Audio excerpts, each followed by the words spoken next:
Good morning. Charles Campbell, hoopdfw.com. Brandon Jenkins, 24/7 Sports, Tuesday morning following TABC weekend, man. How was your weekend? Man, I could if people could tell by the tone of your voice, it was tiring, right? I mean, like we were working hard. Whatever, man. Listen. I've been up for a while, but I got Look, my look, tea, man. it switches. You hear switches. My voice been on the. It's been weird. I don't know what's going on. So I got my tea. Look, I got this at a baby shower. You know, we having a baby at the end of July. I won this nice mug at the baby shower. But do you think it's a little feminine? I mean, I don't know. Like who cares about the gender? It's fashion.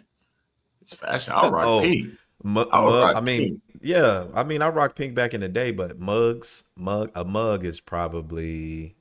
I think you have genders in mugs. I'm sure.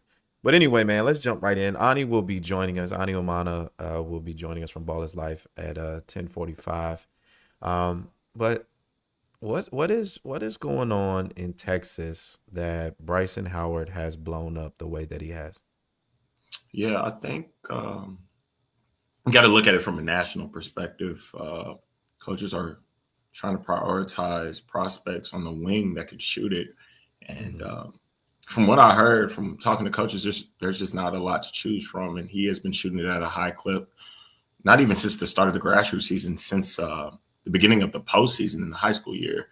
Yeah. And so when we're talking about a dude who, has shot a high percentage from three, and over the course of the last 3 months, you can tell that he's gained some fluidity, and coaches have been attracted to it. And then I also think there's a little bit of the effect of, every time we come into the spring and the summer season, we're looking for somebody who's potentially going to blow up. And, he came on at the right time. And I think a lot of staffs, media, just the community as a whole gravitated to him.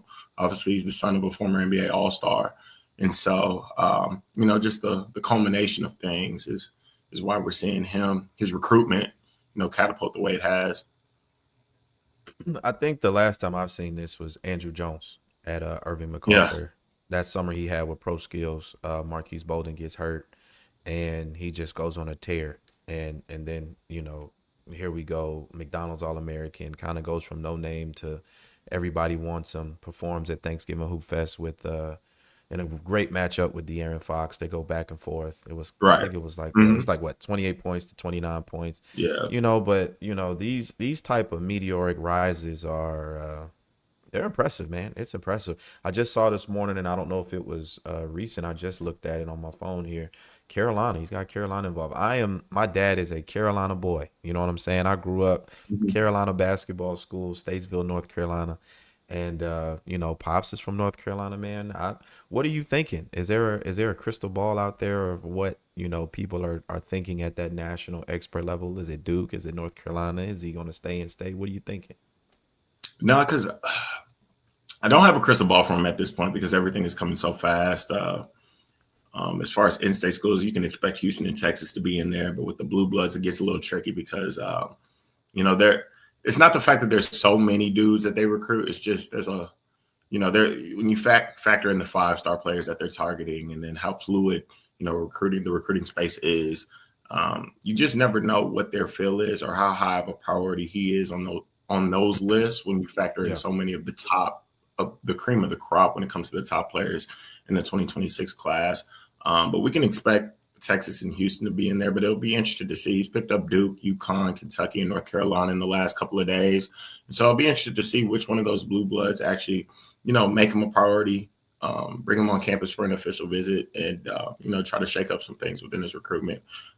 Also, you can't leave out Wake Forest, the dad's alma mater. I'm pretty sure Steve Forbes, he was in the gym this past weekend. He's going to give Yeah. it his best shot just to keep the legacy going for the Demon Deacons. What I'm sorry. Excuse me. Um I lost my thought there for a second. What are you thinking in terms of your national rankings 24/7 Sports? I think we talked the other day and there's a ranking update coming.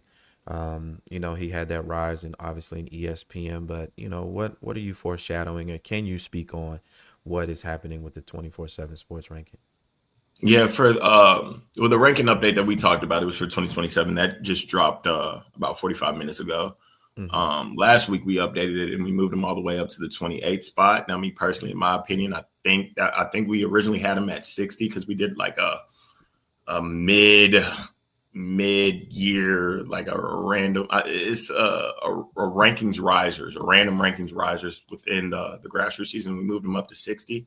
Yeah. I look at him as like a top 50 player in the country. But the number 28 spot, he moved all the way up there, that meteoric rise that you're talking about. And he's somebody whose ranking reflects his recruitment.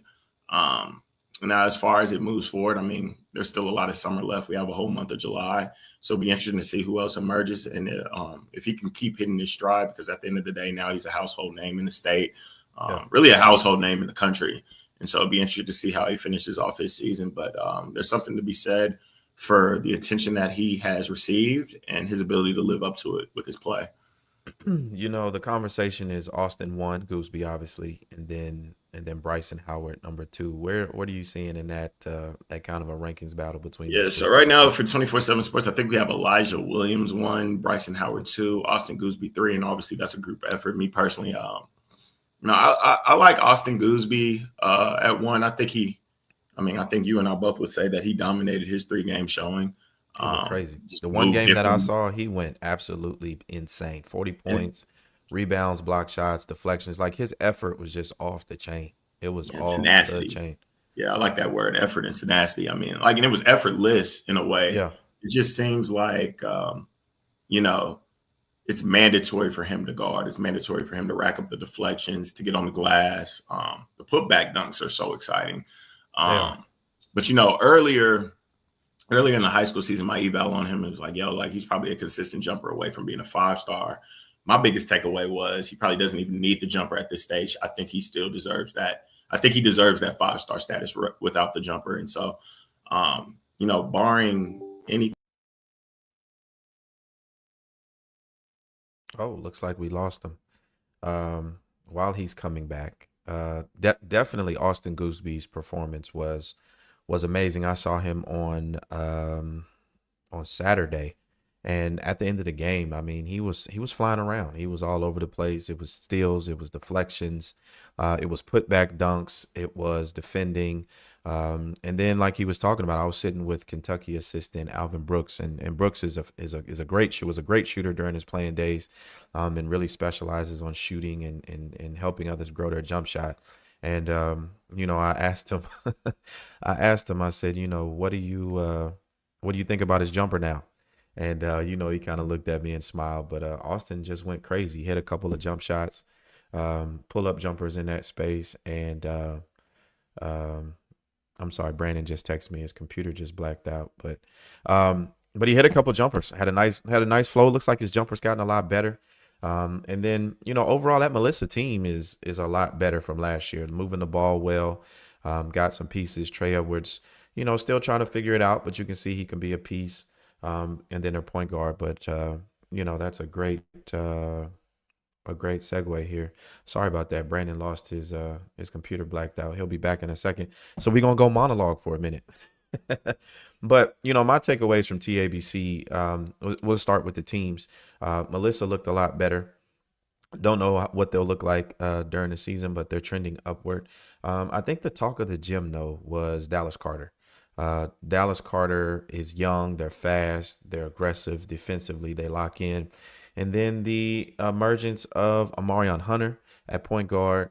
Terrell Jackson looks so much better as a post, stepping into his role, defending, rebounding, and getting it done on that end, as well as showing some nice soft touch over the shoulder hooks, and kind of got some of that going.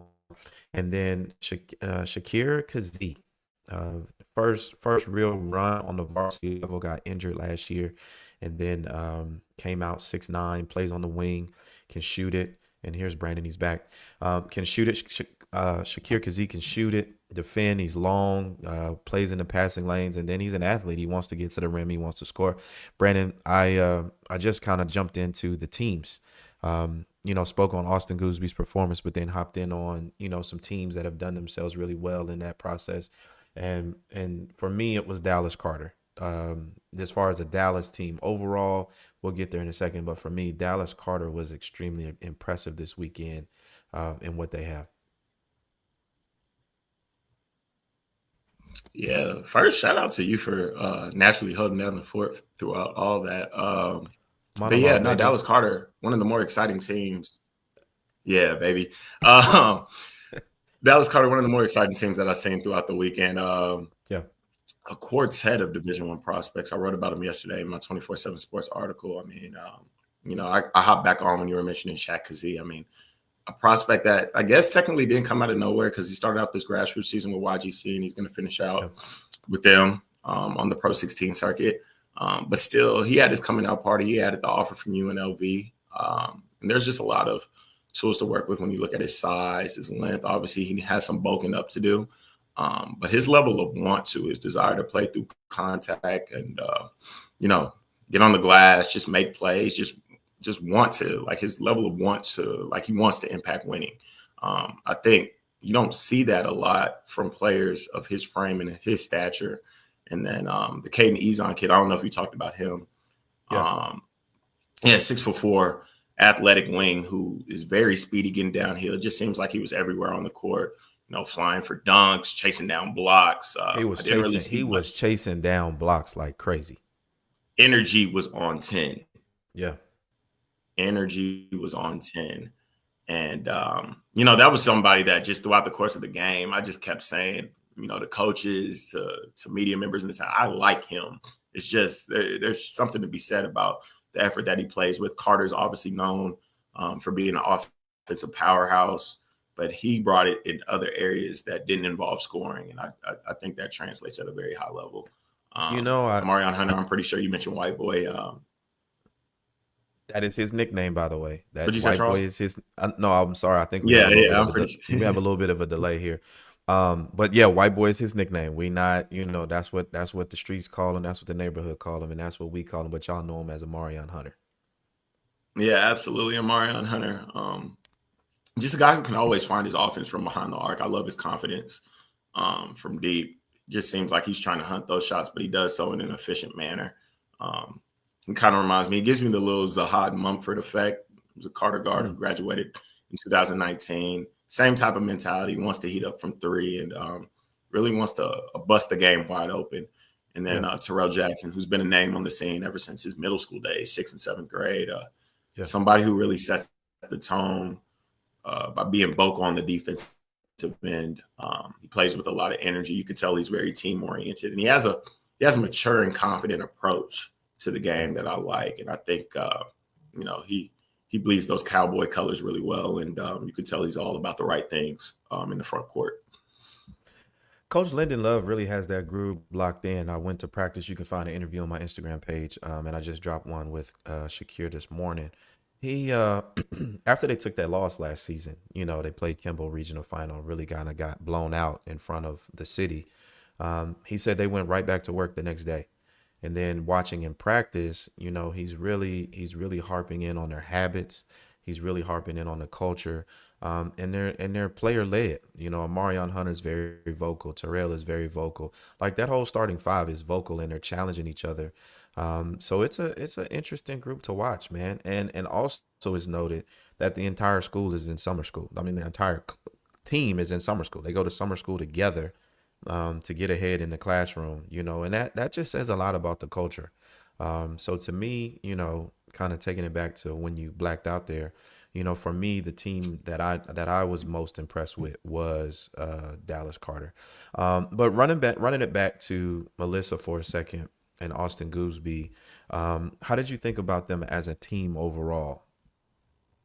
Yeah, I mean, I'm kind of very hard on them just because I know they lost more games than they would have desired to last season. Yeah, But I definitely think they got some pieces there. I really love the growth in his name Cohen LaCour, Cohen the LaCour, point guard, guard. the little Yes. guard shooter who plays for ABLE in the summer, the Yep. 2028 guard.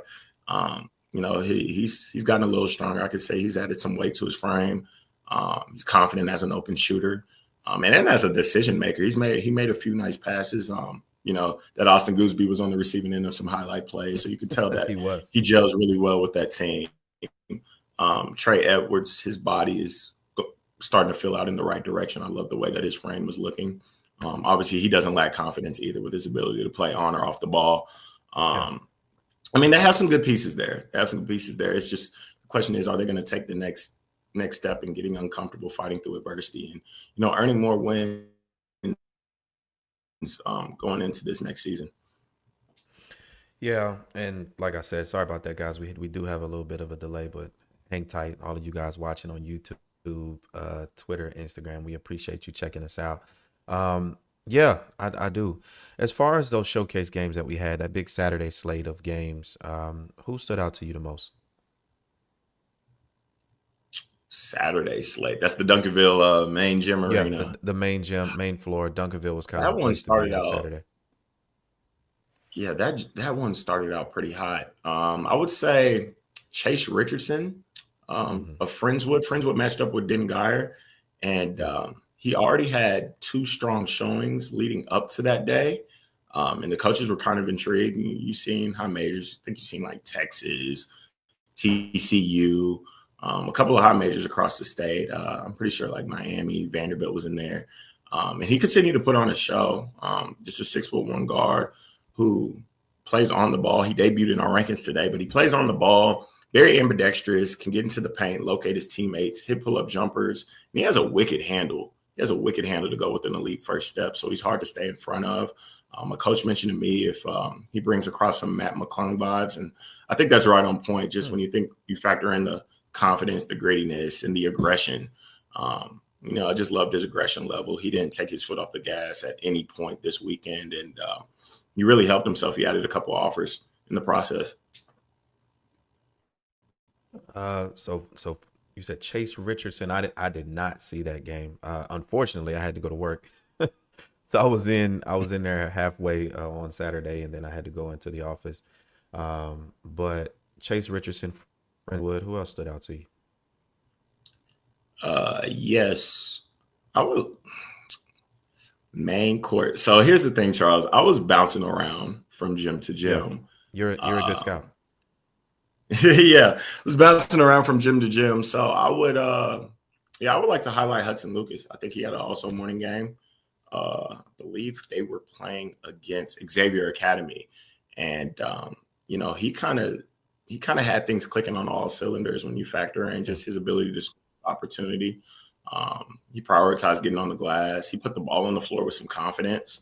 And this is a guy who was on that fringe division level. I think he helped himself into entertaining a legit Division One recruitment. He brings the size at the four spot. He can stretch the floor. And he's just a guy who's been used to playing with the winning culture. Obviously, Parrish has been successful over the last 2 to 3 years, and he hopped in there last year and really added to what they brought from a winning standpoint. And I think you've seen it all come to the forefront with him. Things were clicking, and I think he solidified himself as a Division One prospect in his early morning match in the main floor. speaking of Parrish, the Twins, they have, like you said, Hudson. What are you thinking they're going to look like? Last year they really did go out there nationally and play on a national circuit at a national level. What are you foreshadowing for their season this year?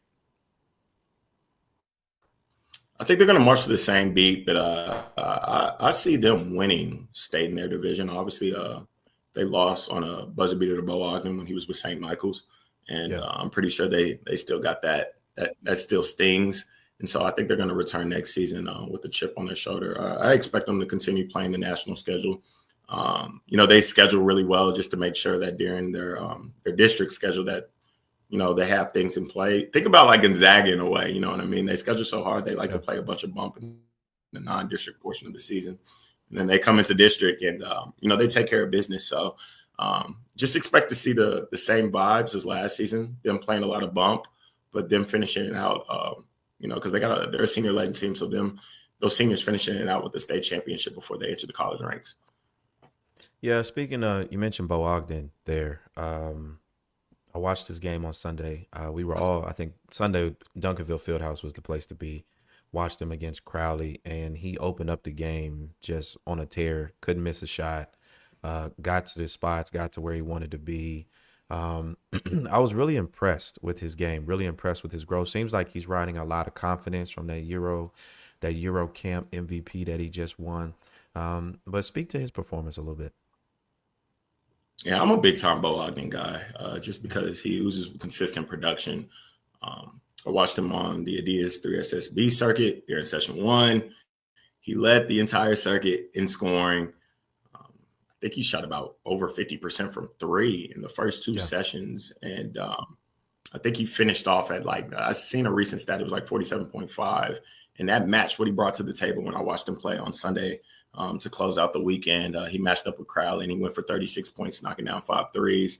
And it wasn't just the fact that he knocked down the threes, it was how he was making them. It just seemed like he could get his shot off from behind the arc, no matter what type of defensive coverage, no matter how he was pressured, he could get a shot off from behind the arc whenever, and he was right. unfazed by a defense. He kind of has like a high arc and release with some lift on it, which very well translates to the high major level. But at the end of the day, just his ability to shoot, the way he competes, his level of toughness, and just his mentality. He gets after it. He doesn't really waver. I like everything that he brings to the table from an offensive and motor perspective. I think he's very. I know he's top 50 in the country, but I think this is a dude who can make another rise. I'm very high on who he is and what he can become long term. Yeah, I was I was kind of sitting in my seat, kind of shocked because Camden McGilvery is an excellent defender. He's an excellent defender. He is one of the best defenders in the country. He has the wingspan, the length. He is probably about, what would you say, 6'1", maybe 6'2". So obviously Bo's a taller player, but Bo's ball skills. I did not know he could handle the ball the way that he did. Just not really getting it taken from him. I mean, I think someone got one steal off of him, but just active dribbling, enduring the contact, double teams. Like I said, getting to the spots, rising up over defenders.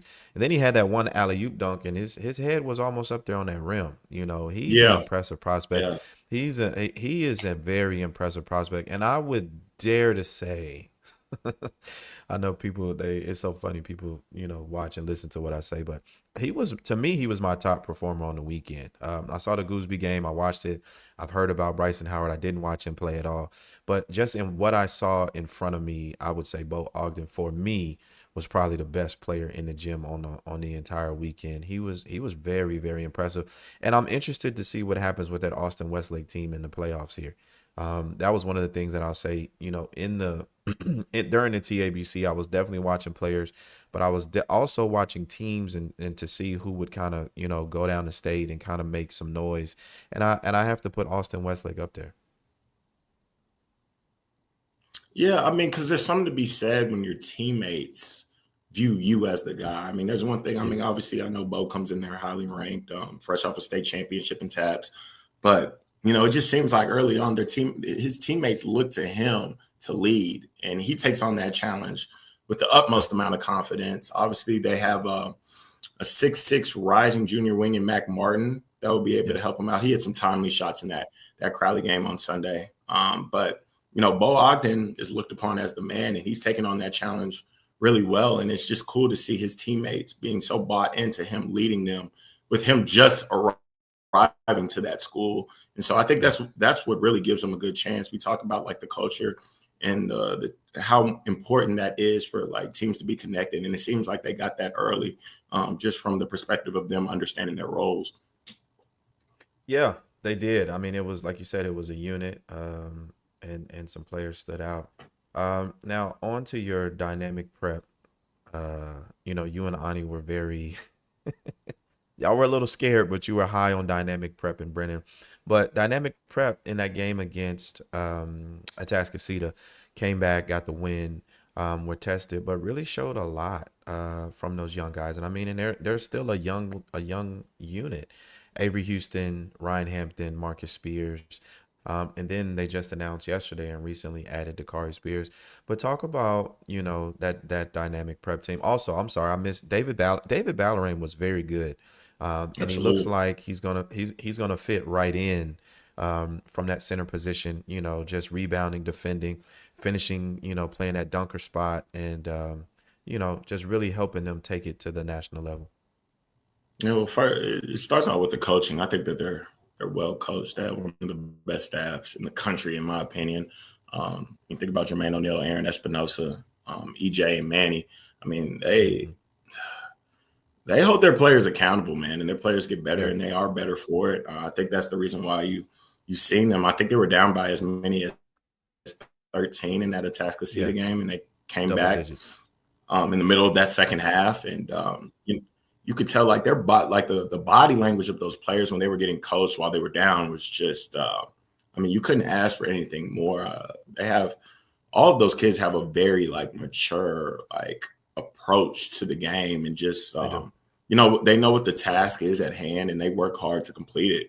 And I know we talk about kids like Marcus Spears and Ryan Hampton. They were just named 5 stars in this recent update of the ranking, and then you got David Ballarain, who's known statewide.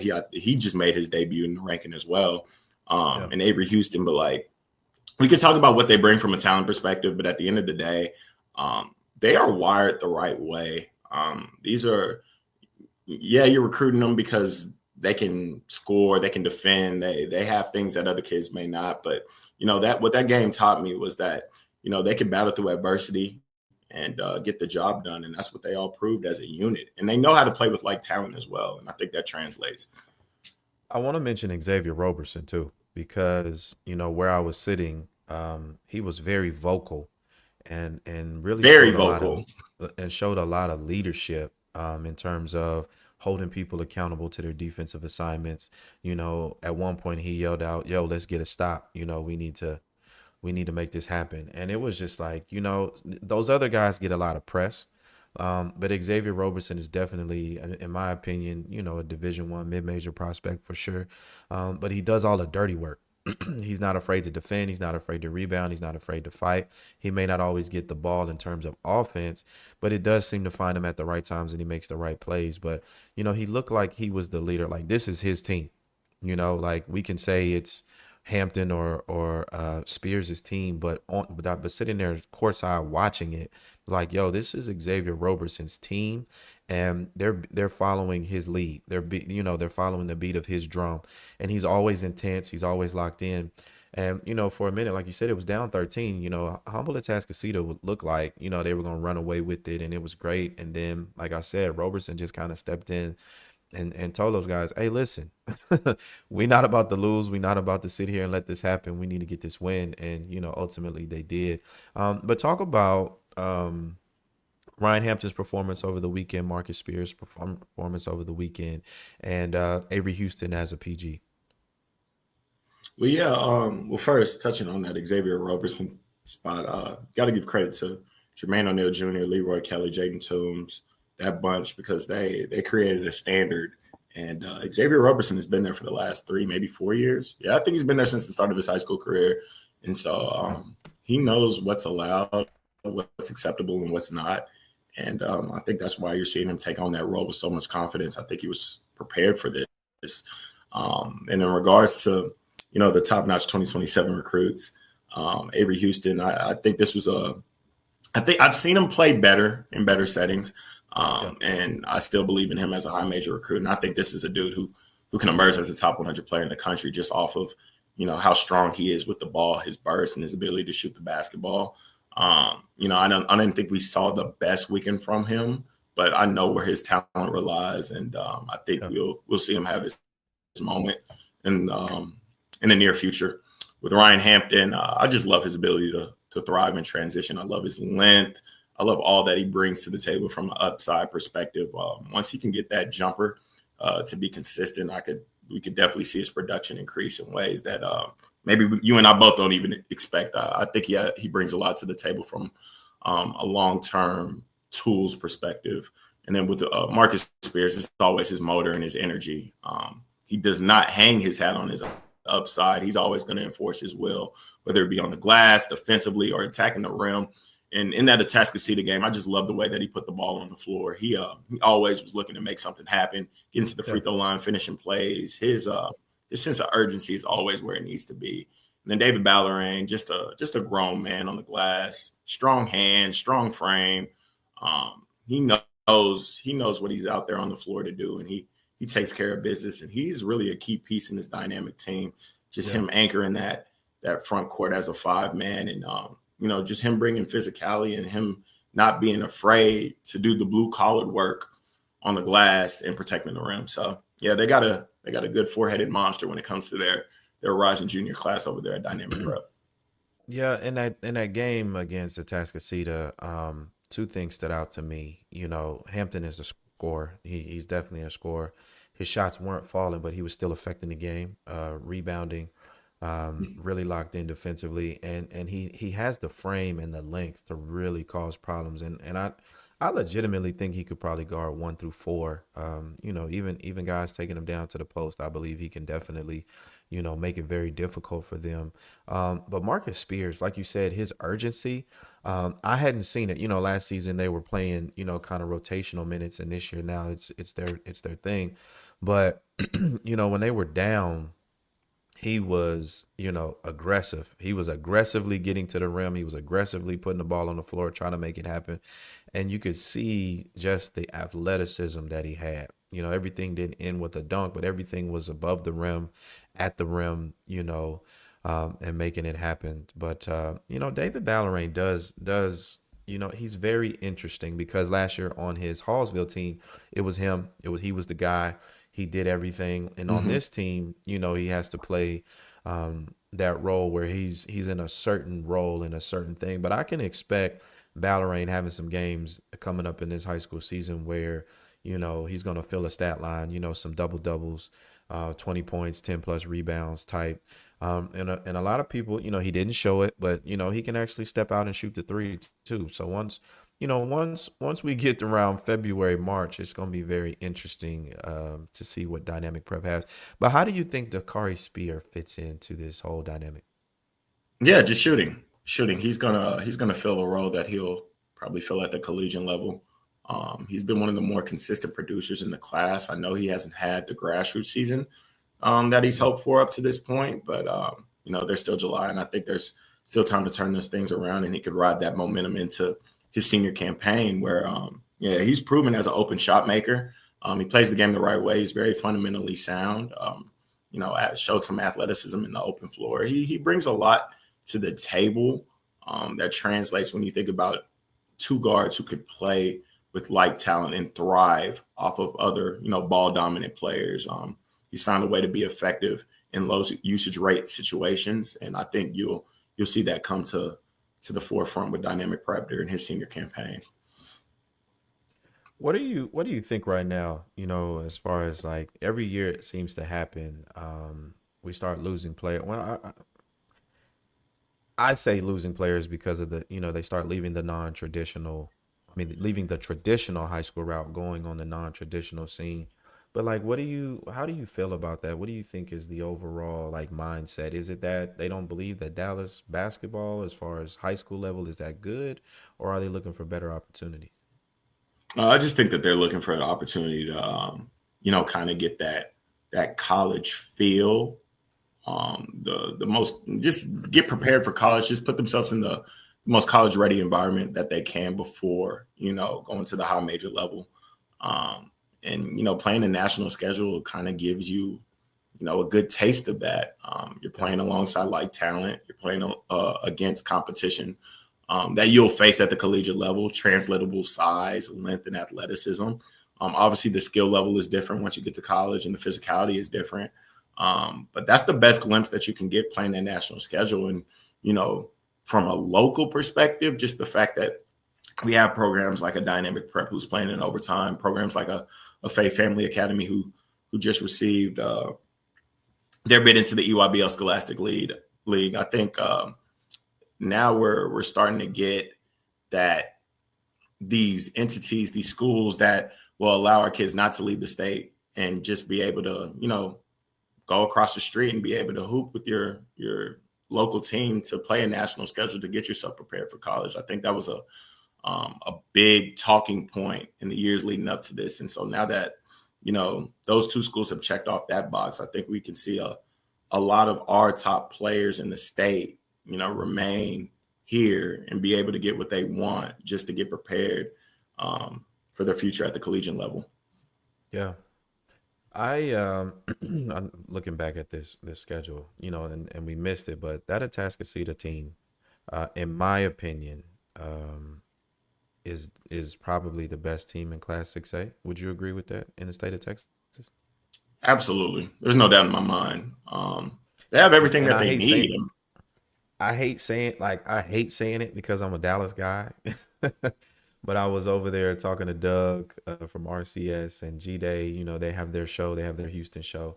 And I just told him, I said, I just believe what Atascocita showed during this weekend that they 100% are probably the favorite right now for Class 6A in the state of Texas. Um, what's the guard's name? I'm sorry, I don't want to butcher his name. Jakai Jakai Kente. Kente. Mm-hmm. Wow. Wow. He was impressive. He was very impressive. What's going on with his recruiting in terms of, is it regional? Is it national? What's happening with him? I think it has more regional flavor now that Quantas White of Louisiana just extended him an offer.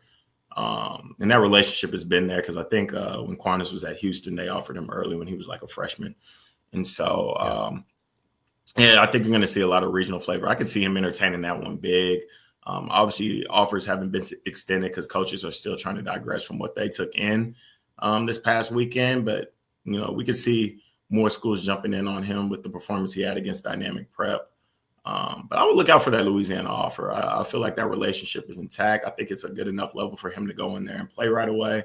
Um, and just from what he showed, yeah, like I back that statement. I mean, Atascocita, he's going to be the lead guard on the best team in the state. And what can't go unsaid is how long those players have been playing together. Those guards on that team have history, and he's going to be the straw that steers the drink for him.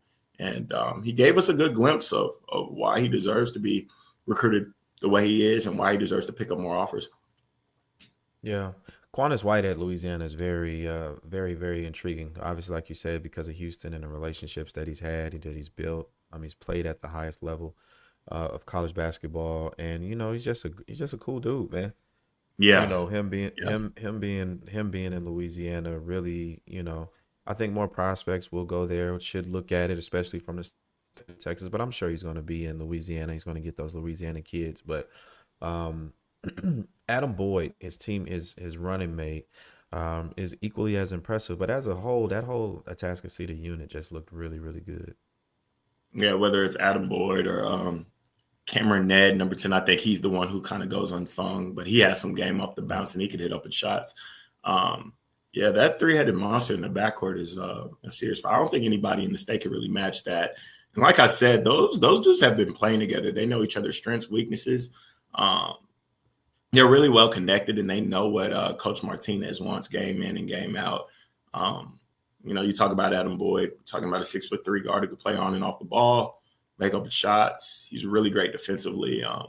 He had two moments that had to continue to play in the coaches' minds, whether it be the transition dunk where he ended it, where the ball went into the crowd of the coaches, or Yeah, when he was going full speed downhill and stopped on a dime with the step back and and snatched hit the three somebody. at I don't the. know who it was. I don't know who that was. He snatched, but he snatched somebody.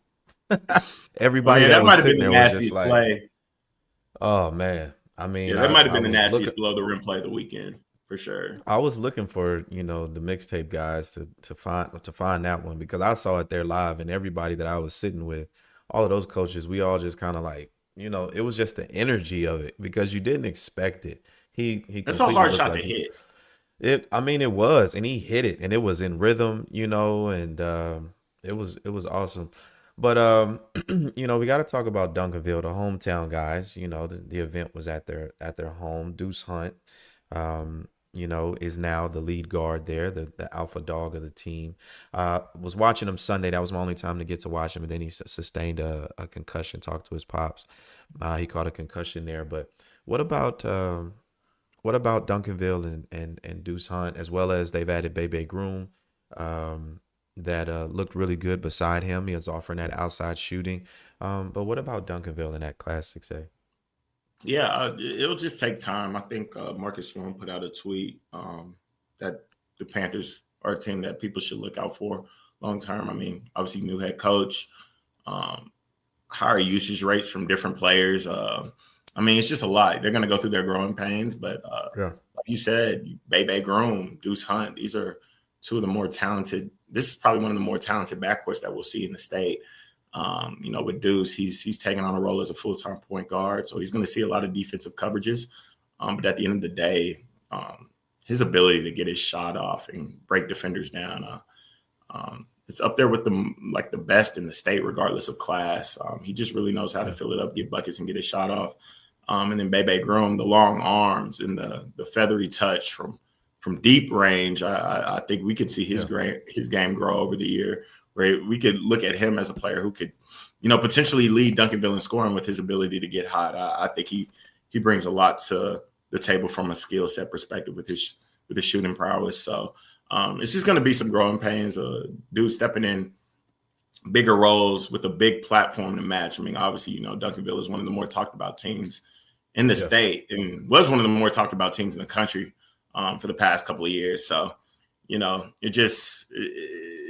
just give him some time. Just give him some time. I think that's I mean, Ford is an excellent coach. Coach Ford, he's an excellent coach. He's got a win under his belt on the girl side and the boy side. yeah. That's extremely impressive. He's a worker, and Duncanville is definitely a team to keep an eye on, for sure. You like San Antonio Brennan. You like Taylor Todd. What about his performance over the weekend? I do like Taylor Todd. I think everybody is going to see the depths of his talent with Kingston Flemings and Camden Cowgill off to the college ranks. This is a dude who has some serious pat off the dribble.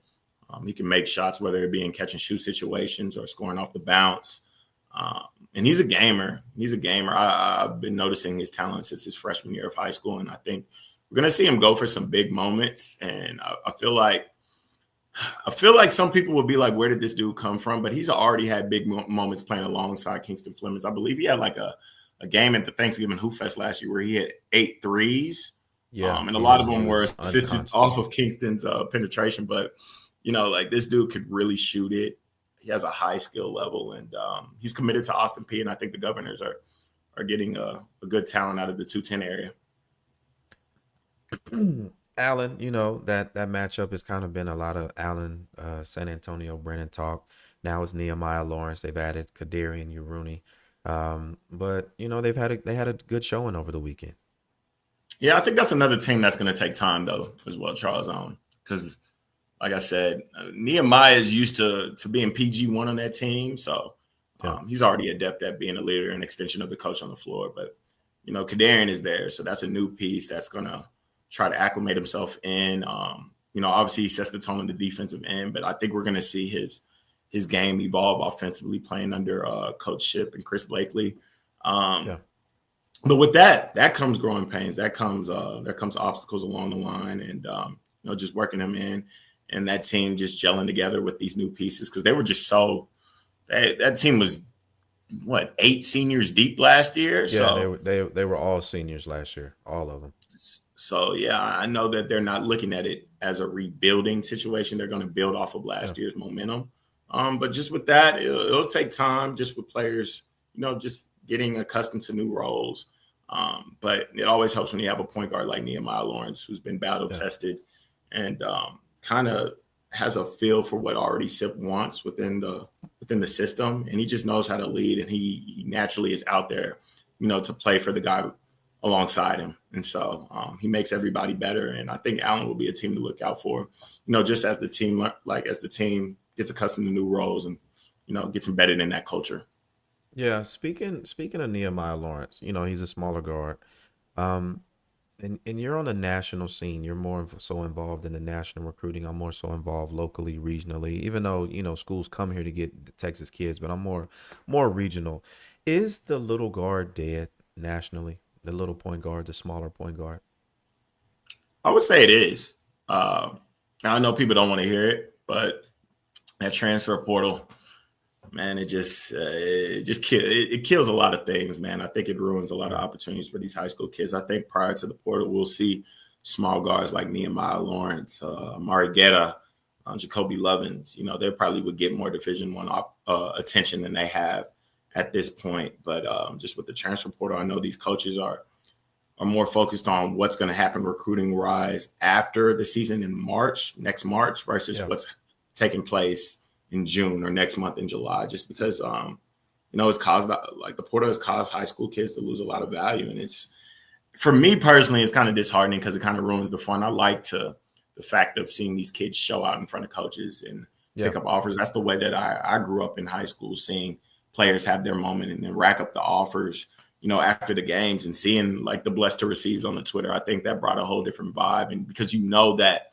those opportunities were warranted from, the production that they showed. And now, like, it's on kids to kind of remain perseverant, just because, a 28, 30, or 40 ball performance might not always result in 5 offers. You know what I mean? It's just very rare these days. And, going back to the small guards, I think it just really affects them because, they're already small. So they're already looked upon as, well, will his game translate? Will the size affect him at this level? And now it's more like, well, why would I recruit somebody this size where I know I can, filter some dudes out and figure out the guy that I really want at the ideal size in the portal. But at the end of the day, I mean, I would tell Division I coaches those small guards can play. Nehemiah Lawrence, I mean, as small as he is, he can help a team win, and he's proven that at the highest of levels, with it being Texas 6A basketball. So, yeah, it's kind of disheartening. But yeah, I do think it's we're looking at the death of the small guard. But hopefully, it can all work out in the long You know term that process. that hurts my heart. I was a smaller guard when coming up, and I was still in that era where smaller guards were still getting those high major looks. It was more about running a team and making it happen, and I have noticed that it's kind of died off some. But I just wondered because when I watch Nehemiah Lawrence, like you said, I watch him run the show. He doesn't turn the ball over a lot. He's always finding he's finding the right players to get the ball to.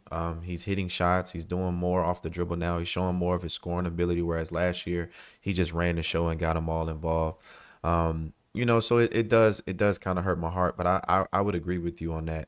He is small, he's tiny, but I think you give him an opportunity, he can show you. Shantae Rogers was someone that I grew up watching out of George Washington back in the day, and then his son came and played.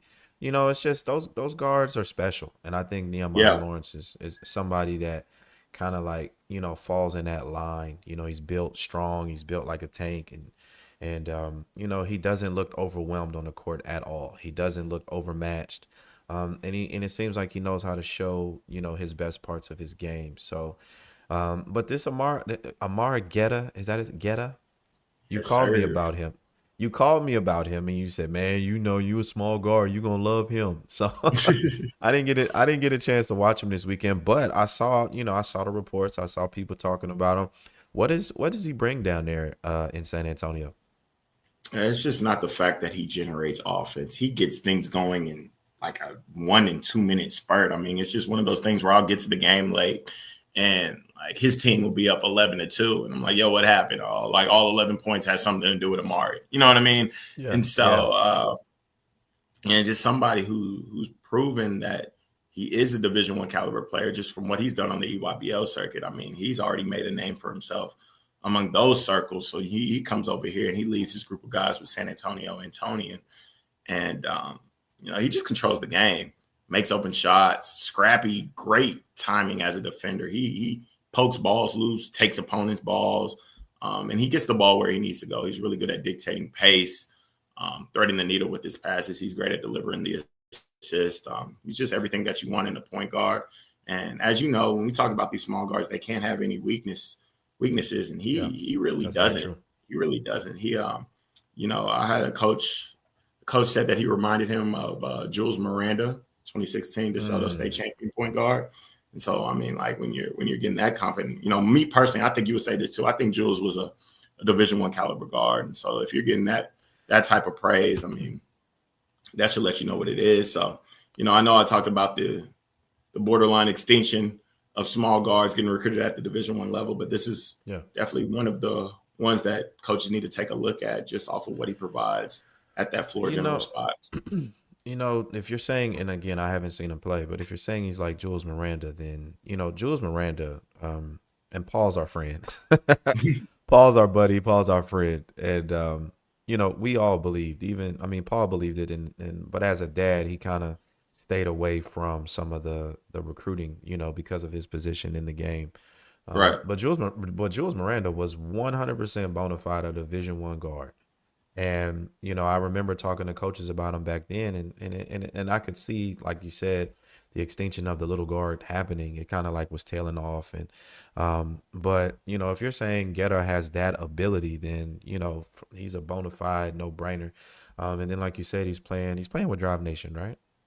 Yeah. No, pro Yeah, skills. Pro Pro Skills. skills. I'm sorry, Pro I'm skills. sorry, guys. So like when you're, He and played. it's crazy because I always think about it like this. We talk about Bryson Howard's blow up. Yeah, But people would, and I haven't been to an EYBL circuit event, but I did see Pro Skills play 2 months ago, and I feel like Bryson Howard would even mention this himself.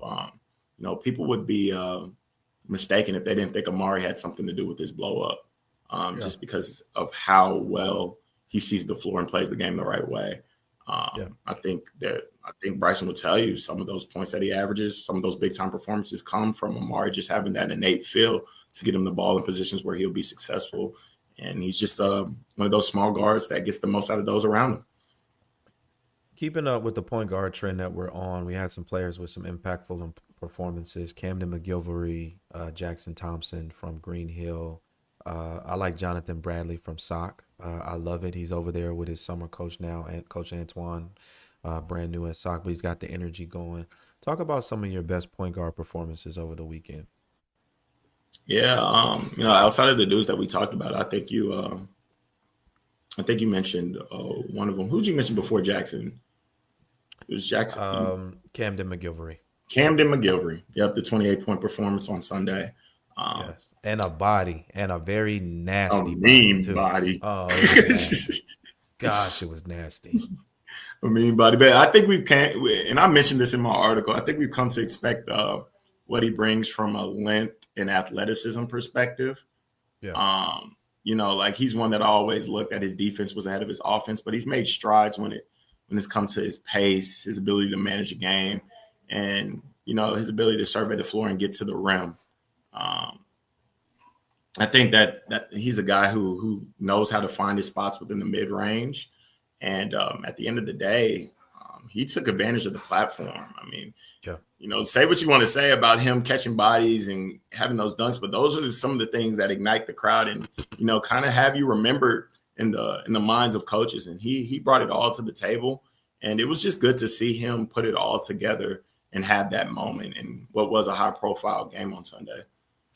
That Crowley team is they're intriguing because you roll out Kingston Willis, was at Faith Family last year. Jalen Germany's back from Arizona. Camden McGilvery. So you have three lead guards. They're all different though, and they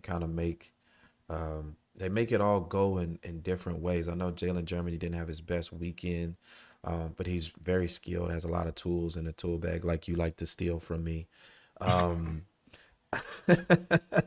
he's got a lot of tools in the tool bag. But Kingston Willis, he looked really good as just an engine, kind of making it all go. When he's in the game, he didn't seem bothered. Didn't turn it over a lot. Hit a couple open shots. Got the ball in the right places. So it'll be intriguing to see what they do in Class 6A. But Camden McGilvery, I was sitting there with, coach from the Big 12. Um, Mhm. and he asked me, what I thought about him, and I thought he was really good. And there's a lot of high upside on him in terms of his recruiting, but he really did solidify who he was as a basketball player. Last year my knock on him was the jumper. He didn't shoot a lot of jump shots because he does have that crazy first step. He can get to the Mhm. rim, he can finish. And he didn't shoot a lot of jump shots, but he showed it this weekend. He showed that he could shoot jump shots. He showed that he can catch and shoot. He showed that he can do it off the dribble. He kind of put it all together, and I think solidified for himself as well as the other people watching why he has some of the recruiting going on for him that he does. And then he's a defensive, just a dog. He took on that matchup. with Bo Ogden and went at him, and did frustrate me, caused some problems, But Bo Ogden's just a high level talent. But Cam McGilvery, like I said, I've been watching him. I saw him back in the day when they were with RM5, him and Hmm. Isaac Hayes and Jalen Germany. They were like in fourth grade and fifth grade on that kind of deal. So to see him come full circle at the right time was really huge. It was cool, it was really cool. And I've spent a lot of time with him, talking to him. I actually worked him out. We did an interview. And, I think his best basketball is starting right now. His confidence is growing. I think Crowley might be up for a special run.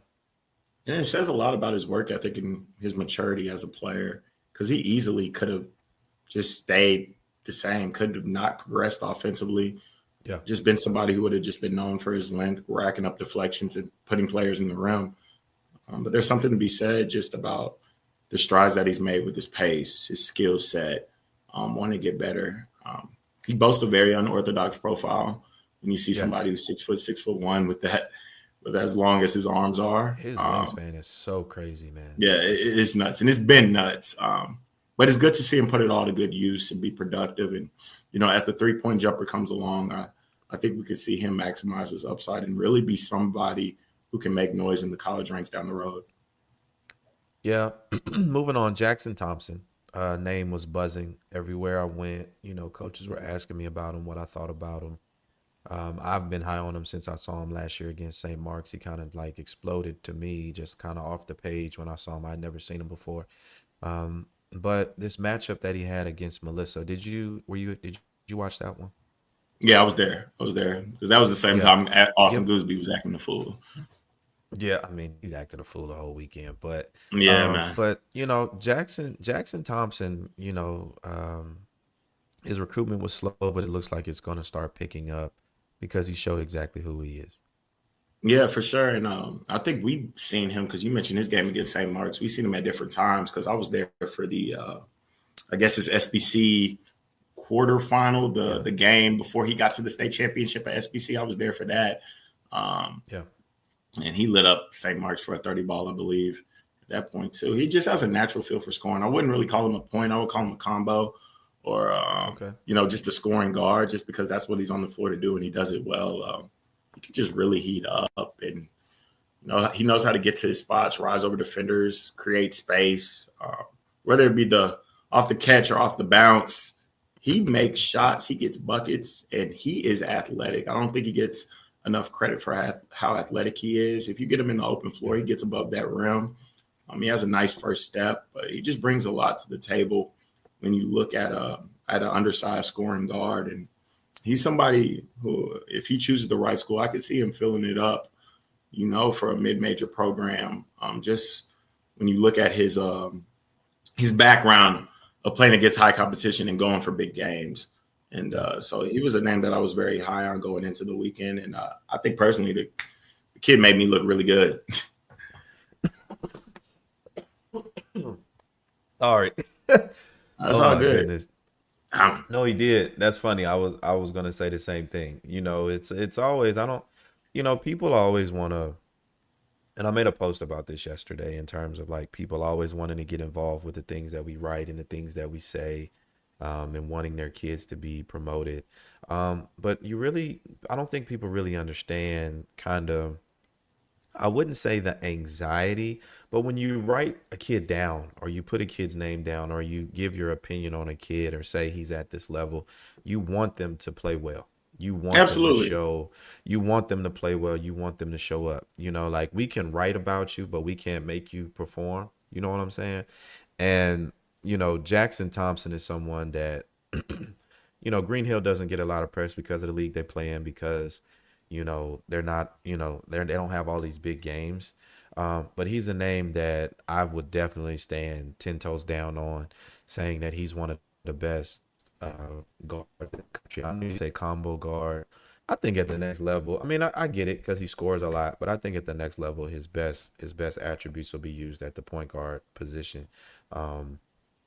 But I felt the same way. hearing about his game, hearing about what happened, and then I went and watched one of them, and I was like, okay, cool. He's doing what he's supposed to do, because he's making me he's making me look good too. You know what I mean? So it's just one of those things where Green Hill is going to be a team, and then they have the big as well. I can't remember his name right now. He's kind of Yeah, new to Cameron Smith. basketball.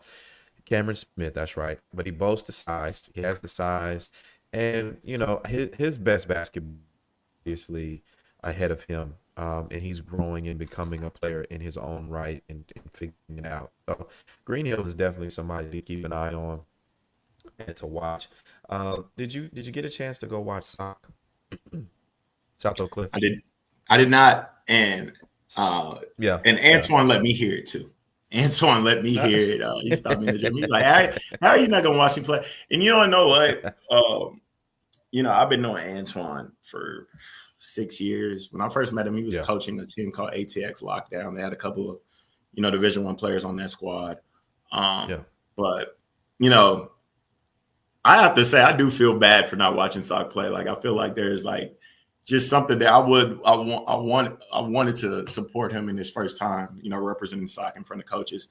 And but no, I know he's going to get that program going. Just from the talks that I had with him, he's already seen changes within the program ever since he's been there, and he's very high on his group. He loves their level of buy-in at this point. He sees a lot of promise with this group this season. Yeah. I think they're not coming to ride this thing out and make it a journey. I think they want to win right away. Um, and I think he was proud of his group. He was very high on his player Jonathan Bradley. Yeah. Obviously, he has some natural tools off the dribble that can't be taught, and yeah, no, I'm very high on what Sock can become as they go along this quest of resurgence of being one of the better teams in the DFW like they were in the previous decades. I think basketball in the state of Texas is a lot better when Dallas ISD is competitive, For sure. across the board, and some of those teams, the Kimballs, the Carters, the Lincolns, the Sox, they are winning and playing well and kind of having excitement about it, and that's what I saw when I stepped in to watch Sox. The energy level, first of all, is through the roof. Antoine is a high energy guy. He's a tough coach. He's a hard coach. And the kids seem very receptive to it. They brought that same energy. They brought that intensity defensively. And then, like you said, Jonathan Bradley is, and I misspoke on my post. I put him down as 2026. He shot me a message, said he was 2027. So, Mhm. John, I apologize. He's very good. He's Yeah, very, very good. And being 2027 to me kind of changes, his recruitment, a little bit, because there's more basketball for him. There's a whole nother year of high school for him. right. There's a whole nother year of development in the summertime, development through high school. But he instantly, makes Sock a contender, especially in that DISD. And those Sock Kimball games, and when they're playing that DISD schedule, those are going to be some rocking events. Like, it's going to be fun again. It's going to be great. And not to say anything negatively about Dallas ISD basketball, but Sock used to be a staple. They were a Yeah, for staple. sure. In the high school basketball world, got pros, got plenty of college players. And I think this new era, this new wave of Sock basketball, led by Coach Antoine, and then having Jonathan Bradley kind of come in, I think it'll attract kids to stay in DISD and stay in that Oak Cliff area, because it was exciting, man. I mean, they got in there and they locked down. They went down, and the team screaming, the bench is screaming, the energies, they're loud, they're clapping. It was just a really good look. But Jonathan Bradley is one of the best point guards in the state of Texas in that 2027 class, and really makes I mean, and he plays with Coach Antoine in the summertime at Urban ASAC. So it makes sense Mhm. that they have the relationship that they have. But it seems like he carries the same, even though he's a cool customer, like he's super cool, super chill. But he carries that same intensity to the floor. And Saki is definitely on the team on the rise, and Jonathan Bradley is one of the best point guards in the state of Texas. Birdville. is a team that really shocked a lot of people last year, going to state, losing in the state championship. But they bring back Sawyer Dotson, and they bring back Avery Webb. Avery Webb's got a new frame. He's been in the gym like crazy, super strong. He's able to absorb contact. But Sawyer Dotson, 6'7", can really shoot it. Did you catch his matchup against Austin Westlake? I did not. I didn't even know they played. I didn't even know those two Don't teams. say that. Seems, Don't say that on live podcast. You didn't know that they played. Don't seems say like that. a Don't fire say. matchup. Don't say that at all. Don't say I feel that. like I that was would at have caught work. my attention. I didn't even. I was at work. I was at work, Ain't and ain't I no was. shame in my game. I mean, like if I Hey, watch Baller it, TV though. yeah, Baller if I TV. watch it, Watch I'll it on watch it. Baller If I didn't, I TV. didn't. I'll catch you. I'll catch you when I catch you. But no, I mean, I did catch them while Carter was playing ELP. I think who was Birdville playing there? They were playing Beaumont United on Sunday. Yes. And Yes. the biggest thing that stood out to me was I for the life of me, it's like their game sliders were on 99 from behind the 3-point line. Like nobody on their team misses open threes. They shoot it. Yeah, it was like watching 3D Empire High School. Yeah. But no, I mean, Sawyer Dotson, he's definitely somebody who I was high on going into the TABC weekend. Obviously running with Texas Impact 413. He was one of I think I did an edit on him. He was the top under the radar standout that I saw during the May Live period at Under Armour. And from talking with coaches, I believe he gave off that same vibe this past weekend. Great frame at 6'7". Just a specialist at that shooting forward position. I believe we mentioned him. We mentioned him going into the weekend in the preview. Yeah, we did. Yeah, I mean, like he's just one of the best shooters in the state. Very plays within himself, and he'll be him and Avery Webb and all the other strap lords that they have on that team will be huge reasons why they can make why they can make another return to state next year, because those dudes were not missing open shots. It's like as soon as I stepped on the floor, anytime they were open, it was just net. So yeah, Coach Holman does a good job over there. Coach Anthony Holman, he really has those dudes looking right, and you can tell that he develops them well from a skill perspective. Yeah, Coach Holman. Oh, look what we got here. Hold on. Let me bring him in. Ani, what's good? Man, how? Hey, I'm not gonna lie to y'all. I know I'm on a dentist appointment. Still has some numbing gel in me, but we're gonna do this. Hey, but look though, we texted about it earlier, and you said you would mumble your evaluation. So here we are. You can hear it. You can hear I it. can see it in the cheeks. You can see it in the cheeks. You can a little bit. We good. Yeah. You called us right as we were talking about, and everyone, this is Ani Umana, Ball is Life, Field of 68, National Scout, Top 100 NBA Camp Committee member. We were talking about Birdville, Sawyer Dotson, and kind of the weekend that he had. But I'm interested to know from both of you. You know, I've gotten some feedback from coaches, but what do you think is slowing down his recruitment? I mean, like we said, 6'7", can really shoot it. But why do you think Sawyer hasn't been recruited the way that we all probably think he should be? I think like coaches are trying to determine what level he is. He's receiving a lot of interest. I think July is going to be big. It's going to be big for him to really, not really just also shoot the ball, but show if he can play some defense. I think it's like the stiffness in the hips, his lateral mobility. But I just think he just needs to have a really good July. Like he's getting a lot of interest. Coaches have called me. I know they called y'all. So his recruitment, like maybe the offers aren't there, but like the intrigue and the interest is there. He just needs to have a really good July. I just want to say though, man, I appreciate you coming on here fresh off that dentist. Yeah. No, real talk, man. That's love. That's real love. I appreciate it. And I hope you don't give us a meme though. I hope you don't give us a something for people to record. I said, I hope you don't give us a meme. I hope you don't give us people start recording stuff. Oh yeah, you know everyone give me a meme or something. I'm coming in like they're gonna put you. Me and Brent, what'd you say, Brandon? They're gonna put him with one of them damn chipmunks. Oh man. Why did you give him ammo? Now we're gonna see it. No, ain't but nobody will do what I'm doing right now. Hey, but listen, man. Tell them. Let them know. Let them know. Hey, but seriously, we've been talking over this past hour about player performances, top point guards. We've talked about top teams. What were your takeaways from TABC? Who were your top players? Who were your top teams? I mean, Austin Goolsby showed that he's number one in the class. Yeah, Bryson Howard, again, I've talked about him in multiple episodes, shows.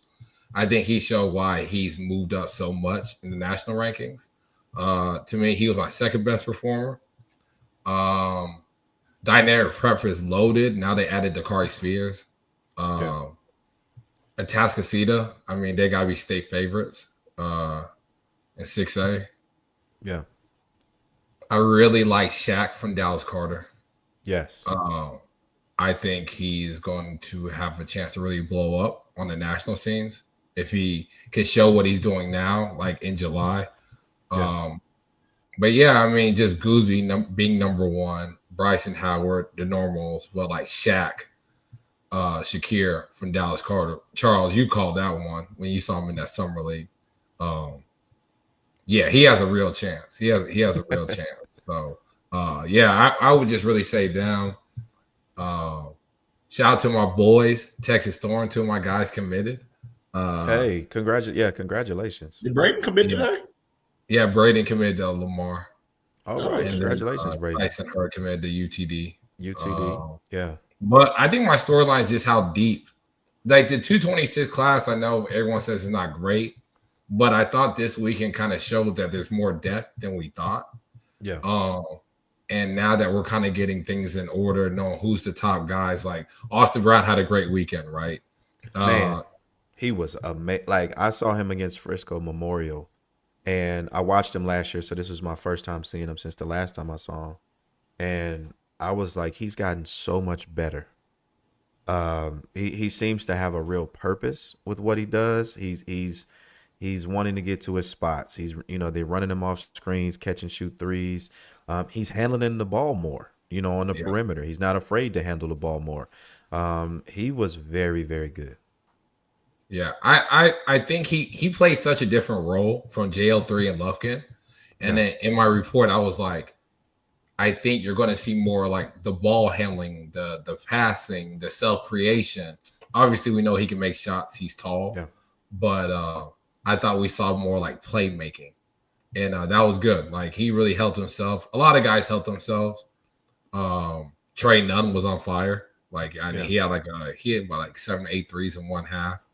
There was a lot of really good performances, but I think it really just shows like how deep the state of Texas is, and deeper than we realized in 226, and like 227, 228 has a real shot. Yeah, I think that was for me. It was like you said. I think going into it, that 226 class, it's kind of like, it's not that deep. And then after the weekend, I was like, no, it's pretty deep. We kind of have a little bit of everything, and at multiple levels. You know what I'm saying? Did you see either one of you guys? Did you guys watch that Frisco Memorial game versus Lufkin? Did you catch any of it? I didn't. Yeah. I did. You said what were your thoughts on Frisco Memorial as a unit, Brandon, and then Caden? Caden Deffenbaugh is the one that everyone's talking about right now, in his performance. Yeah, they got pieces, but I feel like they still got strides to make. Yeah. I feel like they still got strides to make. Obviously, I like Xander. I like the mentality that he plays with.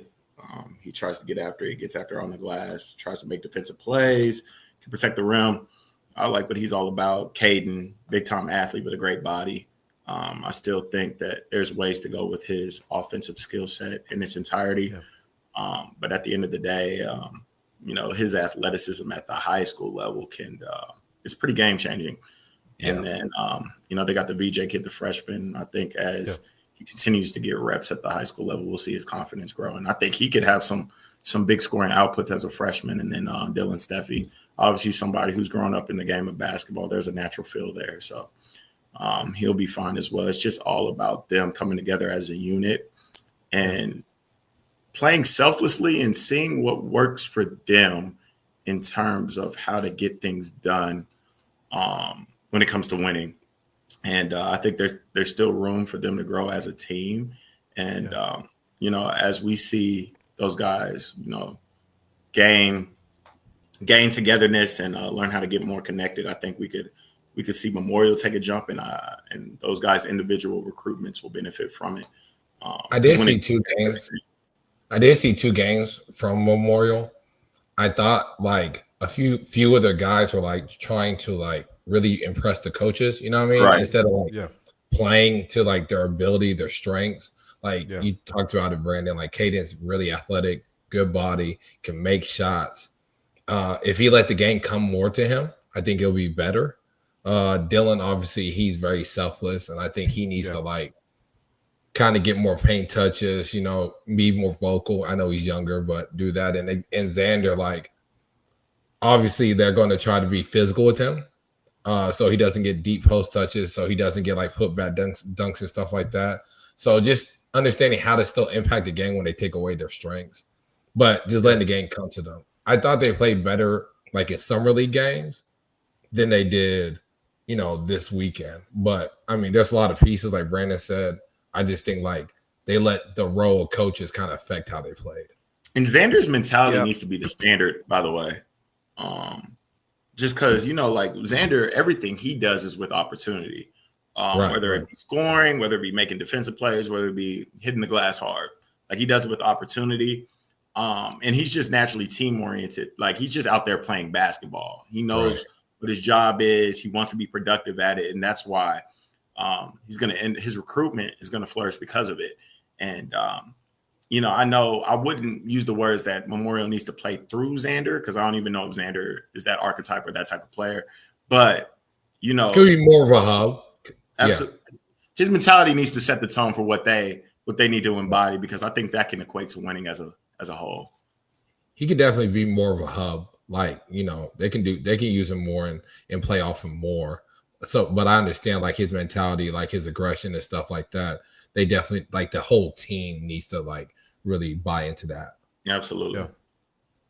Yeah, I would say, like, I saw him at TCU team camp the week before last. And they did play a lot better then. They were a lot better. You did kind of see a little bit, like you said, I think, the role of coaches and that recruiting, the excitement of it. But they are, I would say they are somewhat of a young group. I mean, you have Ball, who's going to be a senior, and a couple other pieces that'll be a senior. But mostly everyone else is sophomores. And then you have VJ, who's a freshman. But they're going to be scary, though. I think they will be. I don't know. I think as they gel, as they grow more, Dylan Steffi is definitely a facilitator, runs the point guard. I do agree with you, Brandon. I would love to see him get more painters. I would love to see him kind of be more scoring minded at times. Growing up, he was definitely a scorer, scored a lot of buckets. And I'd love to see him put a little more press on the defense like that, because it'll open up everybody else. I think everybody else kind of right now is, like you said, trying to keep Xander off the glass, trying to keep him off of that put back, floor running type of deal. And then, keying in on effing ball. And when that's not working, who's going to be next? And I feel like, in that space, I think you could say Dylan Steffi should be next, and definitely can be next in terms of, because he has the ball in his hands, and he makes plays for others. But I definitely want to see him be a little more selfish and kind of do his own thing. We talked about Jackson Thompson a little bit with Brandon, but what were your thoughts on his game, Ani? I mean, he's a bucket. It's like what I said in the last episode. He's a portal up guard. You know what I mean? Like, he's a portal up guard. So I really thought he just was scoring. He showed his athleticism, his toughness. He's a 3-level scorer. I mean, Jackson Thompson did what we thought he was going to do, to be honest with you. Yeah. Yeah, he did. He did. And like, like you said, like what we said it before you got on, we love it when players make us look good. But who, you said Shakir was probably is he your breakout player of the entire event? Yeah, he is for me. Him, Devin Kirk from Red Oak, I thought had a really absolutely had a really good weekend. Really showed his versatility. Shakir, Aeneas Alexander, Yes. I thought he, really helped himself with pace. Sorry, guys, still the numbing. It's Um, up, brother. Look, we got you. We know. yeah, so I thought Aeneas Alexander from pace, Shakir, Devin Kirk. There's one more. Oh, Hudson Lucas. Yes. Hudson Lucas held himself a whole lot. Had Power Fives hitting me up about him. So those four or five just were really broke out. Speaking on that Red Oak team, Devin Kirk, yes, absolutely showed his versatility, showed that he can affect the game in many different ways. But Red Oak as a team is one to watch out when it comes to high school state basketball. I think they'll have a nice deep run. They're led by some guys who got minutes last year, had to play as youngsters last year, who are coming back this year. And then Coach Chris Davis, he does a great job of coaching them and putting them in the right positions. But Red Oak is definitely, what I would say is one of the better teams in the area. And once they get it clicking, once it starts clicking for them, I think they'll really make some headway. Yeah, I'm with you on that. Chris, I'm taking. Well, my bad, Ani, but I'm taking credit for the. I'm going to take credit for that Devin Kirk one. Yeah, like what? I'm definitely taking credit for the Devin Kirk. You say you're taking credit for that? Oh yeah, credit for for sure. what? Yeah, credit for what? What is there to take credit for? Yeah, I mentioned him on the previous episode. Me in the evaluation space, I highlighted him. I'm taking credit for that one. Obviously, I'm You thought he was gonna be a breakout player? Yeah, for sure. Or for sure. You didn't say that in the last episode. That's a go check the film because check on this my out. numbing gel, you didn't. Check this out. On my numbing gel. Check this out. Charles mentioned the 2027 AJ Burdine. I don't want to butcher Burdine, yeah. I came in there and I was like, Devin Kirk, that's the one that I'm looking out for. He kind of got some Isaac Likely to him, long arms. You did say that. You did say that. Bro, come on, bro. You didn't say breakout. You didn't say breakout. Bro, I don't have to be specific. Yeah, you do. You kind of have to be specific. No, I mentioned the name. And check the 24/7 Sports website. I was high on him in May as well. You know what I mean? No, that was a dude that I mentioned that coaches need. Well, anyways, Chris Davis has done a great job establishing culture in that program. Shout out to Chris. And Devin Kirk was great. And Brandon, you're right. And shout out to Brandon. Yep. Okay. What? Man, that's hilarious. That's hilarious. That is really hilarious. But no, Chris Davis and Red Oak, they're going to be a team to watch. I know they lost some games. They won a good one I saw against it was DeSoto last year at Snoop Johnson's in-season showcase. They beat DeSoto, and it kind of opened up a lot of eyes to okay, they're young, they can probably do some stuff, get some stuff going. But this year, it definitely seems like they've taken those next steps, and they're a team on the rise. They're a program on the rise. To definitely. How about DeSoto? DeSoto was good. I was gonna say I did not see them. Paul is our boy, and Paul is 100% a DeSoto homer. So he was hollering Caden all weekend. But I will say he deserved it. I mean, he deserved it. That's a brand new year for DeSoto. Last year they had a really rough year. But Caden looks, from the reports, I didn't see him, and I'm big on not speaking on people that I didn't see. But he looked like he really handled business, and that DeSoto team is now on an upward trend. And then Anthony Spencer's there, and looks like he's going to play a major role for them.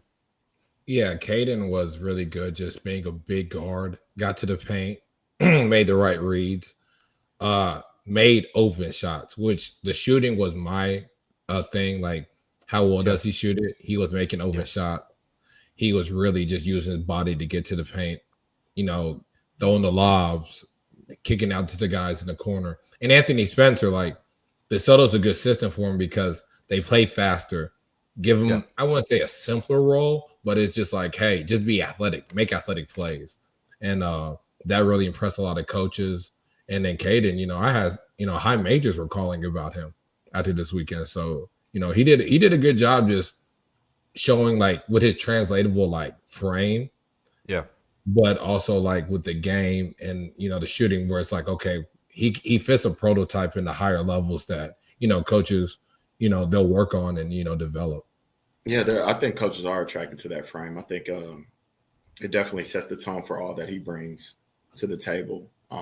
Did I mention him in that Friday episode too? No, you did not. I feel like I mentioned him. We know you No, did. you didn't. You You sure did. Actually No, got you some didn't. like black Sam No, you Presti did not. going on right now. No, No, you don't, bro. Like I'm over No. here really I'm the black predicting Sam futures, Presti. but yeah, You didn't mention them. We didn't start hearing. Well, let me say this. I didn't start hearing them until Paul. Paul called me, blew my phone up, and Paul is very high on him. Paul Miranda. If you guys don't know who we're talking about, he's very, very high on him. Very high on him. I watched him last year, and I think for me, Ani as well, it was the shooting. Can he knock down shots? He's definitely tough, definitely strong, definitely forceful when going to the rim, getting downhill. He's definitely going to try and impose his will on you. I don't care what size you are. But yeah, sounds like he had a really good weekend and showed that he can shoot the basketball. You know who wants to who we should give the credit? Terrell Woody, because he wants it. Shout out Terrell Woody. Shout out Woody, his nephew. Peyton Johnson. Like I feel like I did that. I don't know for sure, but you did not. I think I did. I think I did. I got some. Yeah, I got some feel for this, man. I got some feel. Okay, sure, but you didn't mention this one at all. You didn't mention this one at all. Yeah, you didn't mention him at all. I'm like, what are you like none. We didn't. Let's be. Come on now. All right. Let's be very. I think when I was we going didn't on mention little... DeSoto. We did not talk about DeSoto at all. We didn't talk about DeSoto at all. And I feel like I highlighted Peyton Johnson there. And I could be wrong. DeSoto, I very well could be wrong. You are wrong, bro. You're wrong, 100%. Because we didn't talk about DeSoto because of the year they had last year. It was a rough year. They had a rough year last year. They kind of played below expectations.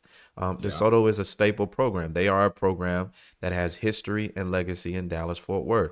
And last year they had a rough year. And so, it wasn't high on our board to look at this year until Caden started coming out here acting up. And, his name was buzzing. And, they are where they are now. I also saw Big Fly. Fly played at Maryland. I cannot think of Fly's real name. I know his nickname. I'm so upset I can't think of his real name. But he played at Maryland during the Steve Blake era, during that era with Gilchrist, Blake, and all those guys. And now he's an assistant over there with Dwight Gentry over at DeSoto. They got a good thing going. Looks like they're on an upward trend. It'll be exciting to watch them this year. And I'm glad you gave Terrell Woody some love because you know Woody wanted some love. Oh yeah. He's watching too. Especially the nephew. What up, Woody? You one of these 300 something people we got on here right now. We know it. We love you. And I'm from Maryland too. Woody's from Baltimore. I'm from PG County, but I'll show him some Maryland love. But nah, DeSoto definitely showcased what they've been working on and what they're doing moving forward. But Ryan Randall, that's right. Thank you, Dre Day. Ryan Randall. What is look at Andre from from Rice. Andre from Rice said we're the Belle Biv DeVoe of hoops. I didn't see you this weekend. I was looking for you. I didn't see you this weekend, man. I was at Rice. I was at Rice this morning. Yeah, I saw that you were at Rice this morning. Yeah, I think he went to Section 7 if I'm not mistaken. Oh, did he? Yeah, we saw the head coach was in. But nah, Belle Biv DeVoe of high school hoops is wild. Is wild. I accept it. I think I think you got some like TLC type vibes. You would. We got some what? Some TLC. I mean, you started out with the mug, so we tapping it into our feminine side. Nah. So hold on. Hey, Charles, next subject. What are we talking about? There we go. Hey, so hold on, baby. So look, I won this mug. I'm having a baby. Baby's due at the end of July. I won this mug at our baby shower. I like it. But I'm looking at it on camera and I'm like, might be a little feminine. Brandon says it's fashion. I don't know how we get into fashion with mugs, but hey, it is what it is. But Reese Austin. Oh yeah, he was hooping. Now that Beckham Black has left the state, is Reese Austin the best point guard in that class in state? Yes. I think it's regardless of class. Yes. Yeah, you have to think about it, huh? You have to think Yeah. about it, huh? Yeah. Hey, you got feel, man. You got feel. Yeah. Yeah. Charles Did is Charles a freeze? program. Yeah. Okay. No, I don't know what's going on. It's freezing and my wife is downstairs laughing. I can hear her up here. Yeah. Um, It's all yeah, are good. we back? I agree Okay, with good. Brandon. He's the best point guard in the state, regardless of class right now. Uh, Really? my guys played against him. I didn't know he was really that fast till like you He's kind of have you're like right there seeing him. I was like, yo, like you can't keep him in front. Like really yeah. gets where he wants. He's tough. He got after it more defensively than I've seen. And I was like, yo, like he got real craft and playmaking prowess. Yeah, like real deal. Like he's a real deal, like top 50 player in the country. You know, Ani, you know what I like about him is he plays a unique brand of ball. Like you can tell that that's Ray for Austin's son, For just sure. off of the creativity with the handle and just like, the smooth and fluid movements of how he goes about his business. But what I find to be most intriguing is how tall he plays and the way he can survey the floor with how tall he plays. There's like a level of confidence he has naturally with the ball, playing so tall. Because usually we see guards, get a little lower than he does. But he plays tall, surveys the floor. He has that. He has the ball on a string. He gets it to where it needs to go. And I caught him in the high school game, and he accounted for all of Second Baptist's points, and it was Right. effortless. Yeah. And then Ani mentioned the craft. I mean, when he gets, whether it's him breaking down the defender going full speed or in the half court, or him getting to the paint, and when he explodes up and finishes around traffic, there is just, like Ani said, a level of craft and creativity that he does. He can bring it from right to left, left to right. And he just finishes with great touch and creativity. And It's there's how just he a lot Euro to like in steps. this game. Like how he Euro steps. I wrote about this like last month. He gets the defense on his hip or off balance, and he'll like Euro step or decelerate and bump them and get them even more off balance to create space and score. Yeah. That's like you said, that's like that's the son of Ray for Austin. Yeah, he's the 'Cause, like, son you of Ray can't- for like, Austin. no That's other kid absolutely. just You has can see it. that You can see natural it. ability. The thing that's the most impressive to me, like you said, is that burst. That burst is something serious. I mean, when he decides that he wants to get to the rim vertically, he gets there. Like he really gets there, and he gets there quick. I think Rayford didn't have that in his game, but that is 100% in his game, and it's like, I was telling Stacey Houston talking about him, and I was like, that his burst, like he just has a one of a kind burst. Like that's just I don't know if you can train that. I don't know if you can, I don't know if you can develop that athletically through the weight room, plyo, whatever. He just has a natural foot on the ground. I'm gonna get where I'm gonna get, and you're not gonna stop me. So And it's crazy because the kid is just, the kid told me that he shot it better than his dad at this stage. He told me that in the interview. But I don't know, man. Like, there's just something to be said to play the game the way that he yeah, does. Like you said, Charles, like just nobody moves like that. Like the thing that stands out to me is just how tall he is. I mean, like him playing that tall and him being that confident running the show. You could just tell that his upside can reach new heights when he plays alongside dudes just as talented as he is. yeah. And that's just gonna be fun to watch long term. I think it's hilarious that he said he has a better jump shot than his dad did. Rayford Austin never had a jump. I love Rayford. Rayford's one of my favorite He used to players. knock down threes with the Rockets. He never. And with the Rayford Magic, he did Austin. some too. Yeah, he used to knock down three. He Give him some credit, he bro. had Probably a jump. Fresno State. Rayford Rayford probably didn't shoot it well. Ray That had a man. jumper. No, come on, man. Rafe is known for that ball handling, that getting everybody involved, being a true point guard. I think I love Ray. Did an interview with him, was fanned out and everything. Had the N1 mixtape, bought those horrible basketball shoes just to get the N1 mixtape. You know what I'm saying? But Rayford was known as being a playmaker and being as somebody that got everybody involved. And then the Flash. And and Little Skip has all of that and more. Yeah. It'll be very interesting to see what kind of year he has. And I'm also interested to see, like we talked about earlier, Brandon, kind of leaving certain schools and going to national landscapes. Is Second Baptist going to be home for him all 4 years? I mean, the I way that heard these they're getting kids some are. additions. What you say, You Ani? said I heard they're what? getting some additions. You said he needs some additions? I heard they are. Oh, oh. So we breaking news here. We got No. additions. It's just the rumor mill. Rumor mill. Just a That rumor mill. Rumor mill says Second Baptist is getting additions. Okay. they have a kid named Shay Francis on that team. He Yeah. picked up an Uh-huh. offer from Navy physical guard. He has some game, but obviously, I mean, I don't know how much usage you're gonna have when Reese is that good and ability to take over a game at a moment's notice. But that was another player that I thought stood out just from, with his body and his ability to get downhill and make things happen. He picked up that offer from Navy, and so, shout out to him for that. And Shout out to Shia. He was good. Yeah. Speaking of iSchool, Navy offers iSchool Mario Wooden, who's there at iSchool, and their team. Did you guys catch any of their games? Yeah. I watched the Second Baptist game. Yeah. And Oh, so that's the game that watched you watch. How? Baptist and my group played against them. Yeah. How did iSchool fare this weekend? Well, they lost 3 closer games. I mean, they went 0-3, but it wasn't like blowouts or anything. Second Baptist was up on them by like 20, I think, at one point. But they dwindled the lead. Mario Wooden was good. I like Mario. Like, he's athletic. He's really good in transition. He plays hard. He defends multiple positions. The jumper still has some ways to go.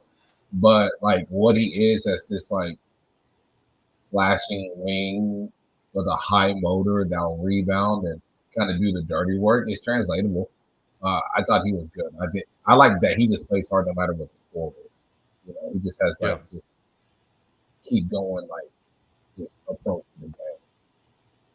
Yeah, I know he took an official visit. That's why I brought it up because you said Navy offered him. I know he took I don't know if it was an official, but he took a recent visit to Navy. But I think he's definitely a Division I guard. I would think so. The determining level, I'm not really sure right now. But I definitely would think so. But iSchool is a team to watch. They got some pieces. They have the brothers over there, and then the kid from Mansfield Summit transferred over is now their point guard.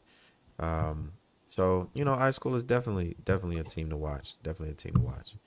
So we this show has been longer than normal. One, I wanted to make sure Ani got on. We had the dentist visit this morning. Shout out to covered you, a man. lot. I appreciate that.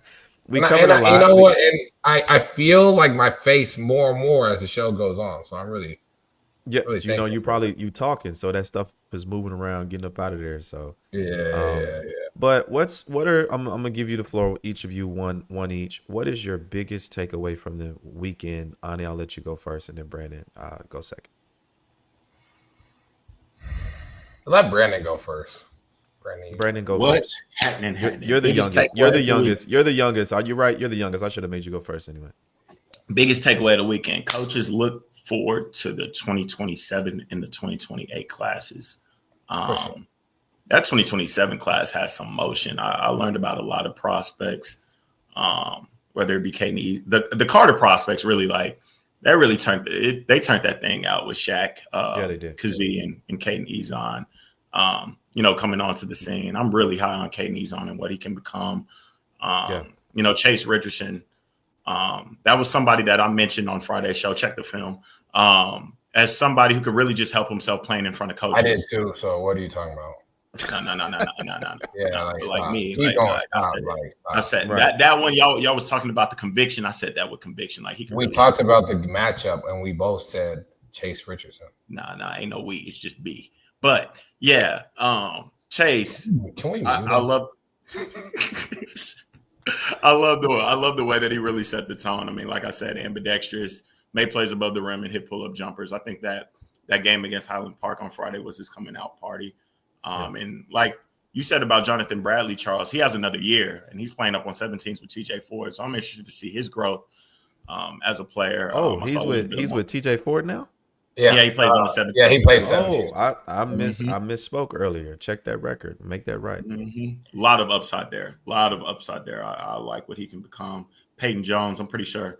Ani's a I fan of love prospects him. with long arms. I Peyton Jones love is right. Peyton Jones. I love Yep. Peyton Jones, man. Yeah, Beaumont United recently transferred there. I love it. He's not a combo. He's a point. He's a Um, point for sure. he is a point. He can get pressured. He knows how to handle the ball, get it to where he needs to go. As the jumper comes along, we could see him potentially making a jump in the national ranks. He debuted at the 95, 96 spot in today's update of the Yeah. ranking. So very high on him. That 2027 class, I just like him. I don't think it will be the strongest class that we've seen in Texas, but it's a solid class with good guards that have upside. They may not have the most bigs, Yeah. but they have some guards that can help you win some games. And I think from the outside looking in, the crop of guards that they have are about the right things. I look forward to that class. That's my takeaway. Hold on 1 second before you go, Ani, and I missed this guy and this team. Mari Wesley. Mari Wesley has shown some really good growth, really good growth, and the ball is in his hands at Kimball, and he's the guy there. He jumped the ball at center. He's bringing it up the floor. I mean, they have other guards, but it's Mari Wesley's team. Would you consider him a guard as far as a guard, or are we still saying he's a forward? I would say he's like a 3. Okay. He's a 3. I will say this. With AB Elite, what I've seen in the EYBL, he handles the ball more, brings it up, initiates more. This weekend, I think his team needed him more to be more like mid-post, low-post, like kind of bully ball type of guy. He definitely has guard skills. Can he guard twos? I don't know. Like I wouldn't say that that's a guarantee. Like it's a no or a yay. I don't know, but he definitely has like perimeter skills, and I think you see it more with AB Elite than I did this weekend with Kimball. Now, Ani makes a great point because context definitely does matter when you factor in these evaluations. Because I personally haven't seen him with AB Elite this summer, but to piggyback off of what Ani said, there is some perimeter skill. He is comfortable handling the ball. I think Ani would back me on this. He shot a pull-up 3 in the game that I seen against Wagner, and his shot looks cleaner and more fluid than it ever has been. Especially the pull-up. Yeah. Me personally, though, I know that I'm probably going to hear from Kimball people and AB Elite people. I still look at him as a 4. But it's maybe one of those things where I got to see him with AB Elite to see him in a different light, to see if he can actually play that wing position. But me, with his athleticism, Ani mentioned his versatility as a defender with his motor. I think he suits best at that 4 spot because he can play a mismatch role and be very versatile at that position. And what goes underrated is he has some serious feel as a passer. Like he wants to play the game the right way. Yes, he does. And I personally think he's about the right things. And that vertical athleticism can't be taught, as we all know. I know that he wants to probably get endorsed as a bigger guard or as a 3 or as a wing, but I think where he can make the most bread at is as a playmaking 4 who could probably project to be someone who coaches can run offenses through, because in certain systems the 4 is like a second point guard. Right, it's like the hub, really. Ball lineups, you know what I mean? Yeah, and I thought that hub you were talking about, Ani.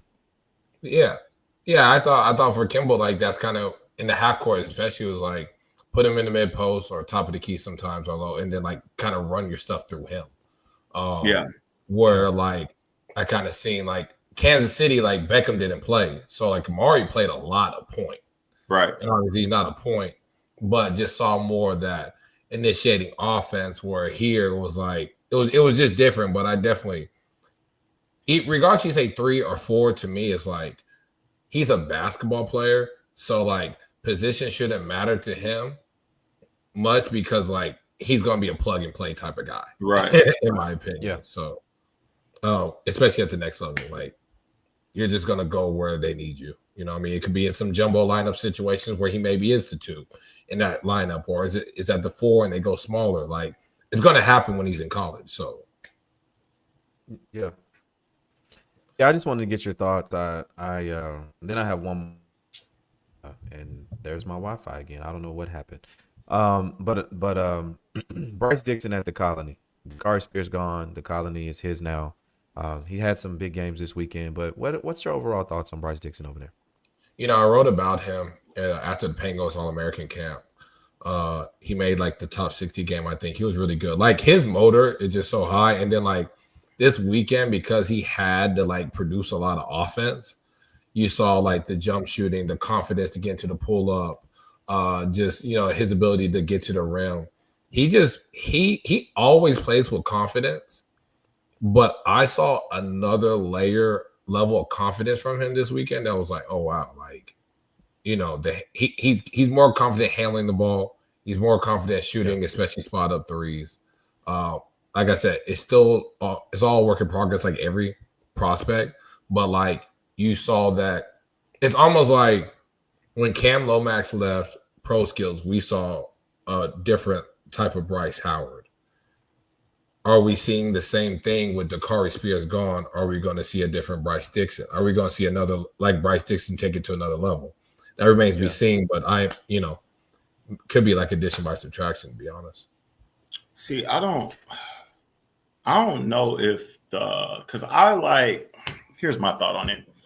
When Bryce is focused on scoring, I think it's evident that he is focused on scoring. You could see him forcing drives at times. You could just tell like the way he's wired that I have to score. It isn't.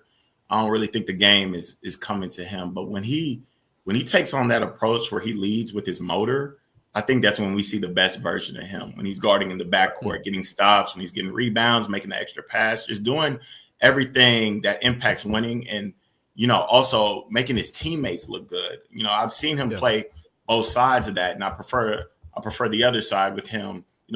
Taking on a more versatile perspective. I woke up this morning to Bryce Dixon yelling in the camera, "Is he top 100 in the country?" I saw that. Me personally, I tell all these kids, I do believe that rankings do matter, but I don't think that it should be you don't play basketball because of the rankings. You play basketball because you love basketball, and I think that needs to be the main focus. And so, like when his game is channeled towards winning, I think he's more marketable as a prospect. I think that's a prospect that coaches would love to recruit, and I think he could see his recruitment flourish if he takes on the whole letting the game come to him with the whole all around mindset, being versatile, playing for the next guy. But when he's focused on scoring first, I think that takes away from what he does best, and it also hinders his efficiency in the process. So yeah, I agree with that. And you know what, Mark Shue said it. He was talking about the comparisons of like American like development system, and then like in the European. And I do think when people get so caught up in the rankings, it's more like you're trying to you're running a sprint, where like the guys that are running a marathon, like those are the ones that thrive at the end. And we see it over and over, like each year, all like the time in the draft this year, like the guys that are going to get drafted, the guys that make it out, like people get so caught up in that. Right. I'll say this. It's funny when people say those things, but then the draft comes and how many guys got drafted that were not top 100 guys, right? Or weren't known till maybe later part of the senior year, or in the latter part going into the senior, maybe the beginning of the senior year. And then we cheer, we say, you see guys, you got to run your own race, blah, blah, blah. But then we'll have the same people yell, why is this kid not ranked so high? Yada, yada, yada. Like, is it a marathon or are you trying to run a sprint? You know what I'm saying? Like, you gotta, if it's about the end goal, then let's make it about the end goal. Don't get so caught up on the now. I think that's so dumb. We've seen people get so caught up on the now and then it doesn't pan out later. Right. So just rankings do matter. I understand NIL now, a kid that's ranked so-and-so may be projected to get this much money or that much, whatever. I get it. But if it's about the end goal is playing at a higher level, potentially playing, prolonging their playing career, why are you so worried about rankings now? Like what is, you know what I mean? Like, why are you so worried about rankings now? And I think the answer to that, Ani, is because, like y'all said, I'm the youngest here. I am the youngest here. Like, what is it, about 10 years ago. I was in high school. The downside to these rankings is we're talking about kids, right? And so, when kids realize that they're the so-and-so best player in the country, the top 50, top 25, top 100, whatever it is, they, they're kids, their brain is not fully developed. So they kind of associate themselves with that number. Yeah, that's fine with the kids. And like in circle conversation, like basketball conversation. Boy, I was about to say, it's the damn adults. It's the adults. It's the damn adults. Like, why are the adults should know better? Is what like a kid. I get it. Like, I'm not mad at a kid saying, whatever. Like, they're kids. I have a problem with the adults that are on that time. Yeah, because Casey Wallace just won the chip, and I have never heard a complaint from Casey's mom, Mike, whoever's in that circle about Casey's ranking. No matter where he was ranked, it was. I think at the time it was mainly Buff going at people that he was ranked so low. But like, yeah, I mean, like you see what Casey achieved. You see what Casey achieved. You know what I mean? Like, so at the end of the day, like it has to start and end with basketball. Like, basketball has to be the president. You know what I mean? And yeah, y'all mentioned I was answering Ani's question on why like the rankings play so much in the kids' perspective. But yeah, I mean, you're right. The adults in their life have to be held accountable, because I think, from an adult perspective, I mean, obviously that's their kid. And, you don't care about anybody else in this world more than you care about your kid. But yeah, like, I think they do get caught up in the number as well. And that number does not define their child. It's the work that they put in. It's the work that they put in. I mean, like, at the end of the day, like, I've had evals where I've seen a certain kid be ranked top 100 in the country. And then I've seen a certain kid not be ranked in our top 150 at all. And I could easily project that one of the kid that's not ranked, by him choosing the right school, he could surpass them. And it's happened. Right. It's happened. So like, it's not as clear cut, black and white as you make it seem. It just, I mean, right now it's just it's a list that organizes how evaluators feel in the now, but it does not determine the future. Right. I would say my storyline is, and I think this is every year TABC, from coaching, evaluating. Now I'm not coaching, but just seeing the storyline is the panic button is getting pushed right now. Like, what I mean by that is, like, especially with these 226s, is now the ones that didn't get what they want, now everyone's getting, like, you're seeing it more like, oh man, like, is my son going to play college basketball? Like, the panic button is getting pushed. Right.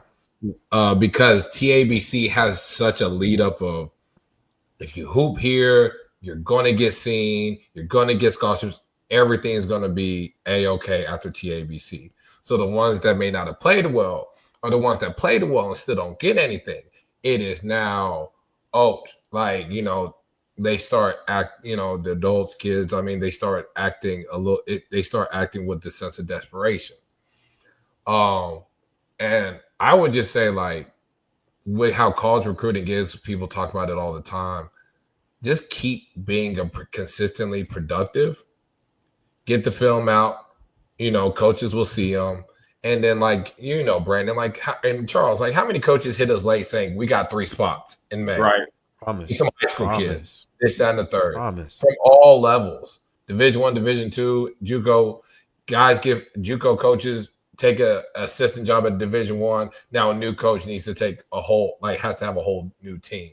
So I just want to advise parents and players, like, just keep showcasing your translatable skill, and it's all going to work out. But don't hit the panic button at the end of TABC because you didn't get what you want. And I just think you start seeing that more. So maybe it's not storyline of the event, but I think it's like the post-event. That's what you're starting to see, is like everybody just like, well, why am I not getting talked about? Or why am I not, why am I not getting interest or offers and this, that, and the third? And it's like, bro, like, chill out. Like, it's all going to work out. Just keep doing what you need to do. It's a marathon. It is not a sprint. It is a marathon, guys. Like, stop tripping out. And it's Tuesday. The event ended Sunday. Basically, what? basically what Audie is telling y'all is to stay out of our damn DMs. Hey, that's my listen. That's my takeaway. Yeah, go ahead. No, I was just what Brandon just said. That's my takeaway. I made a whole post about it yesterday. Stay the hell out of my DMs, man. Stay off my phone. Stay out of my DMs. Stop messaging me talking about I didn't talk about this person, talk about that person, blah blah blah blah blah. I think social media is a great tool, but social media sets such an unreal narrative. It sets such unreal expectations, and and largely people don't know how this works. They don't know how it happens. They don't know what's going on. And so for me, if this was 10 years ago and we were all in the business 10 years ago, Brandon was just getting started, Ani, you were with Future 150. Like we were all in the business 10 years ago. 10 years ago, all of these freshmen and sophomores and all these kids would have all of these, I got this offer, I got that offer, I got this offer, right? They would have all of this stuff. And then you would see them their senior year and they're not going to any of those schools. Right. Yeah, man. Only a small few. Now it's different. It's to me what I take away from this is it seems like from junior year going into senior year and even into the middle of your senior year, college coaches are still recruiting you. They're still watching you. They're not they because they look at the transfer portal. A lot of coaches use the transfer portal. They want those players, but there's still how many coaches we saw every coach in America this weekend. We saw every school in America this weekend. So high school basketball is still valuable to college coaches, but yes, chill out. Y'all really gotta chill out. Like seriously. I know all of your phones, both of your phones been ringing, my phone's been ringing, reading reports, getting information. It's a recruiting. It's not just, oh, I played good and this, I had 30 points and all these coaches watching, I'm gonna get an offer right after that. That's not how it works. Not how it works at all. We talked Not about that. well, that's what I was gonna say. 10 years ago, yeah, but again, were those real offers? Or they're taking 3 or 4. They're taking 3 or 4 high school kids. Now they're taking one, maybe 2. So it's one, maybe 2. Yeah, exactly. So they're not just throwing offers like that. It's not anything committable like it used to be. Right. Yeah, man. I just think the panic button gets pushed, and then it just people just lose their damn mind. And I'm just kind of like, it doesn't make sense. And I think as an adult, like when you start doing that and it starts kind of coming out, you're not doing your son any favors, to be honest with you, because now you get labeled as like almost like a yellow to red flag.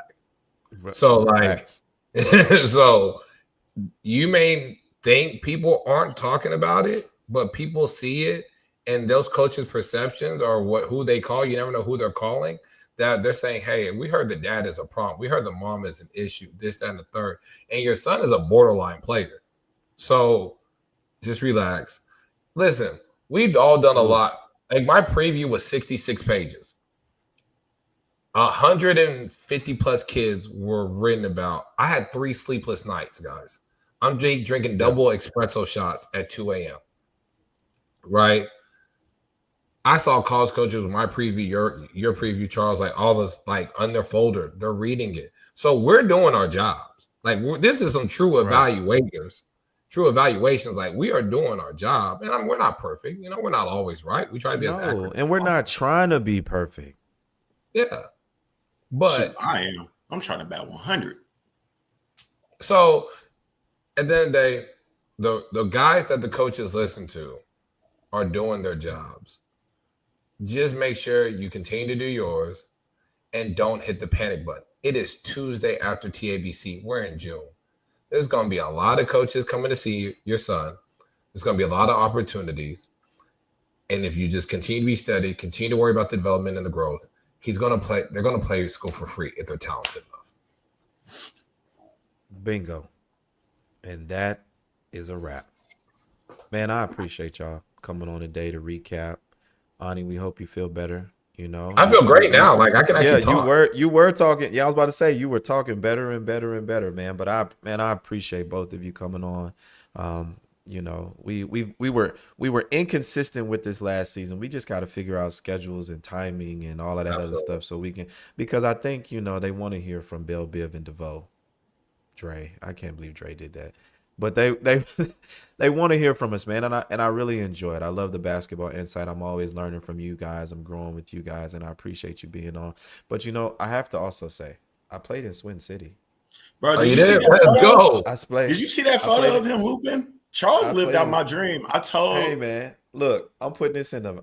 I'm framing this. I'm going to frame this jersey. I told Swim, I just want to put on the jersey, put on a headband, and like have somebody get a photo of me dribbling the ball up the court and then sub out. Like pass the ball, turn the ball That's over what and I then sub out. did. That's what I did. That's what I did. So for me, a lot of people know I talk about it, but a lot of people don't know. I had a stroke last year. I Mhm. had a stroke last year, and when I was at TABC last year, literally I couldn't walk straight. My wife, who was my girlfriend at the time, she was with me, and I made it look like we were just and we are so in love, but I made it look like we were just so in love, but I was leaning on her because I couldn't walk straight. But I missed basketball so much. So to come back full circle this year on my own strength, walking, I'm fine. And then a couple of weeks ago, Swin had me playing his charity All Star game, and I was guarding Dwight Gentry from DeSoto. Never doing that again. I'm old and my coordination still isn't right. I couldn't walk and chew bubblegum, but just to be back on the court, man, was Yeah, great. that's dope. So just being back out here was great. But yeah, shout out Swin City, man. The Shout best out to pro City. Shout am out Charles, man. man, That's a beast. the best pro am in the city of Dallas. Plenty of player. A lot of guys that we evaluated from back in the day are playing overseas. Like it was cool for me to see, and it was dope. So if you want to watch good pro am basketball, Saturday, Sundays in North Dallas at North Dallas High School, Swin City Pro Am. They're on Instagram. But man, this was a great show. Follow Ani Umana. Follow Brandon Jenkins, man. Best basketball content. Those guys are national. I'm regional. But man, we'll be back soon with another episode, and we appreciate you guys getting on. Peace, y'all.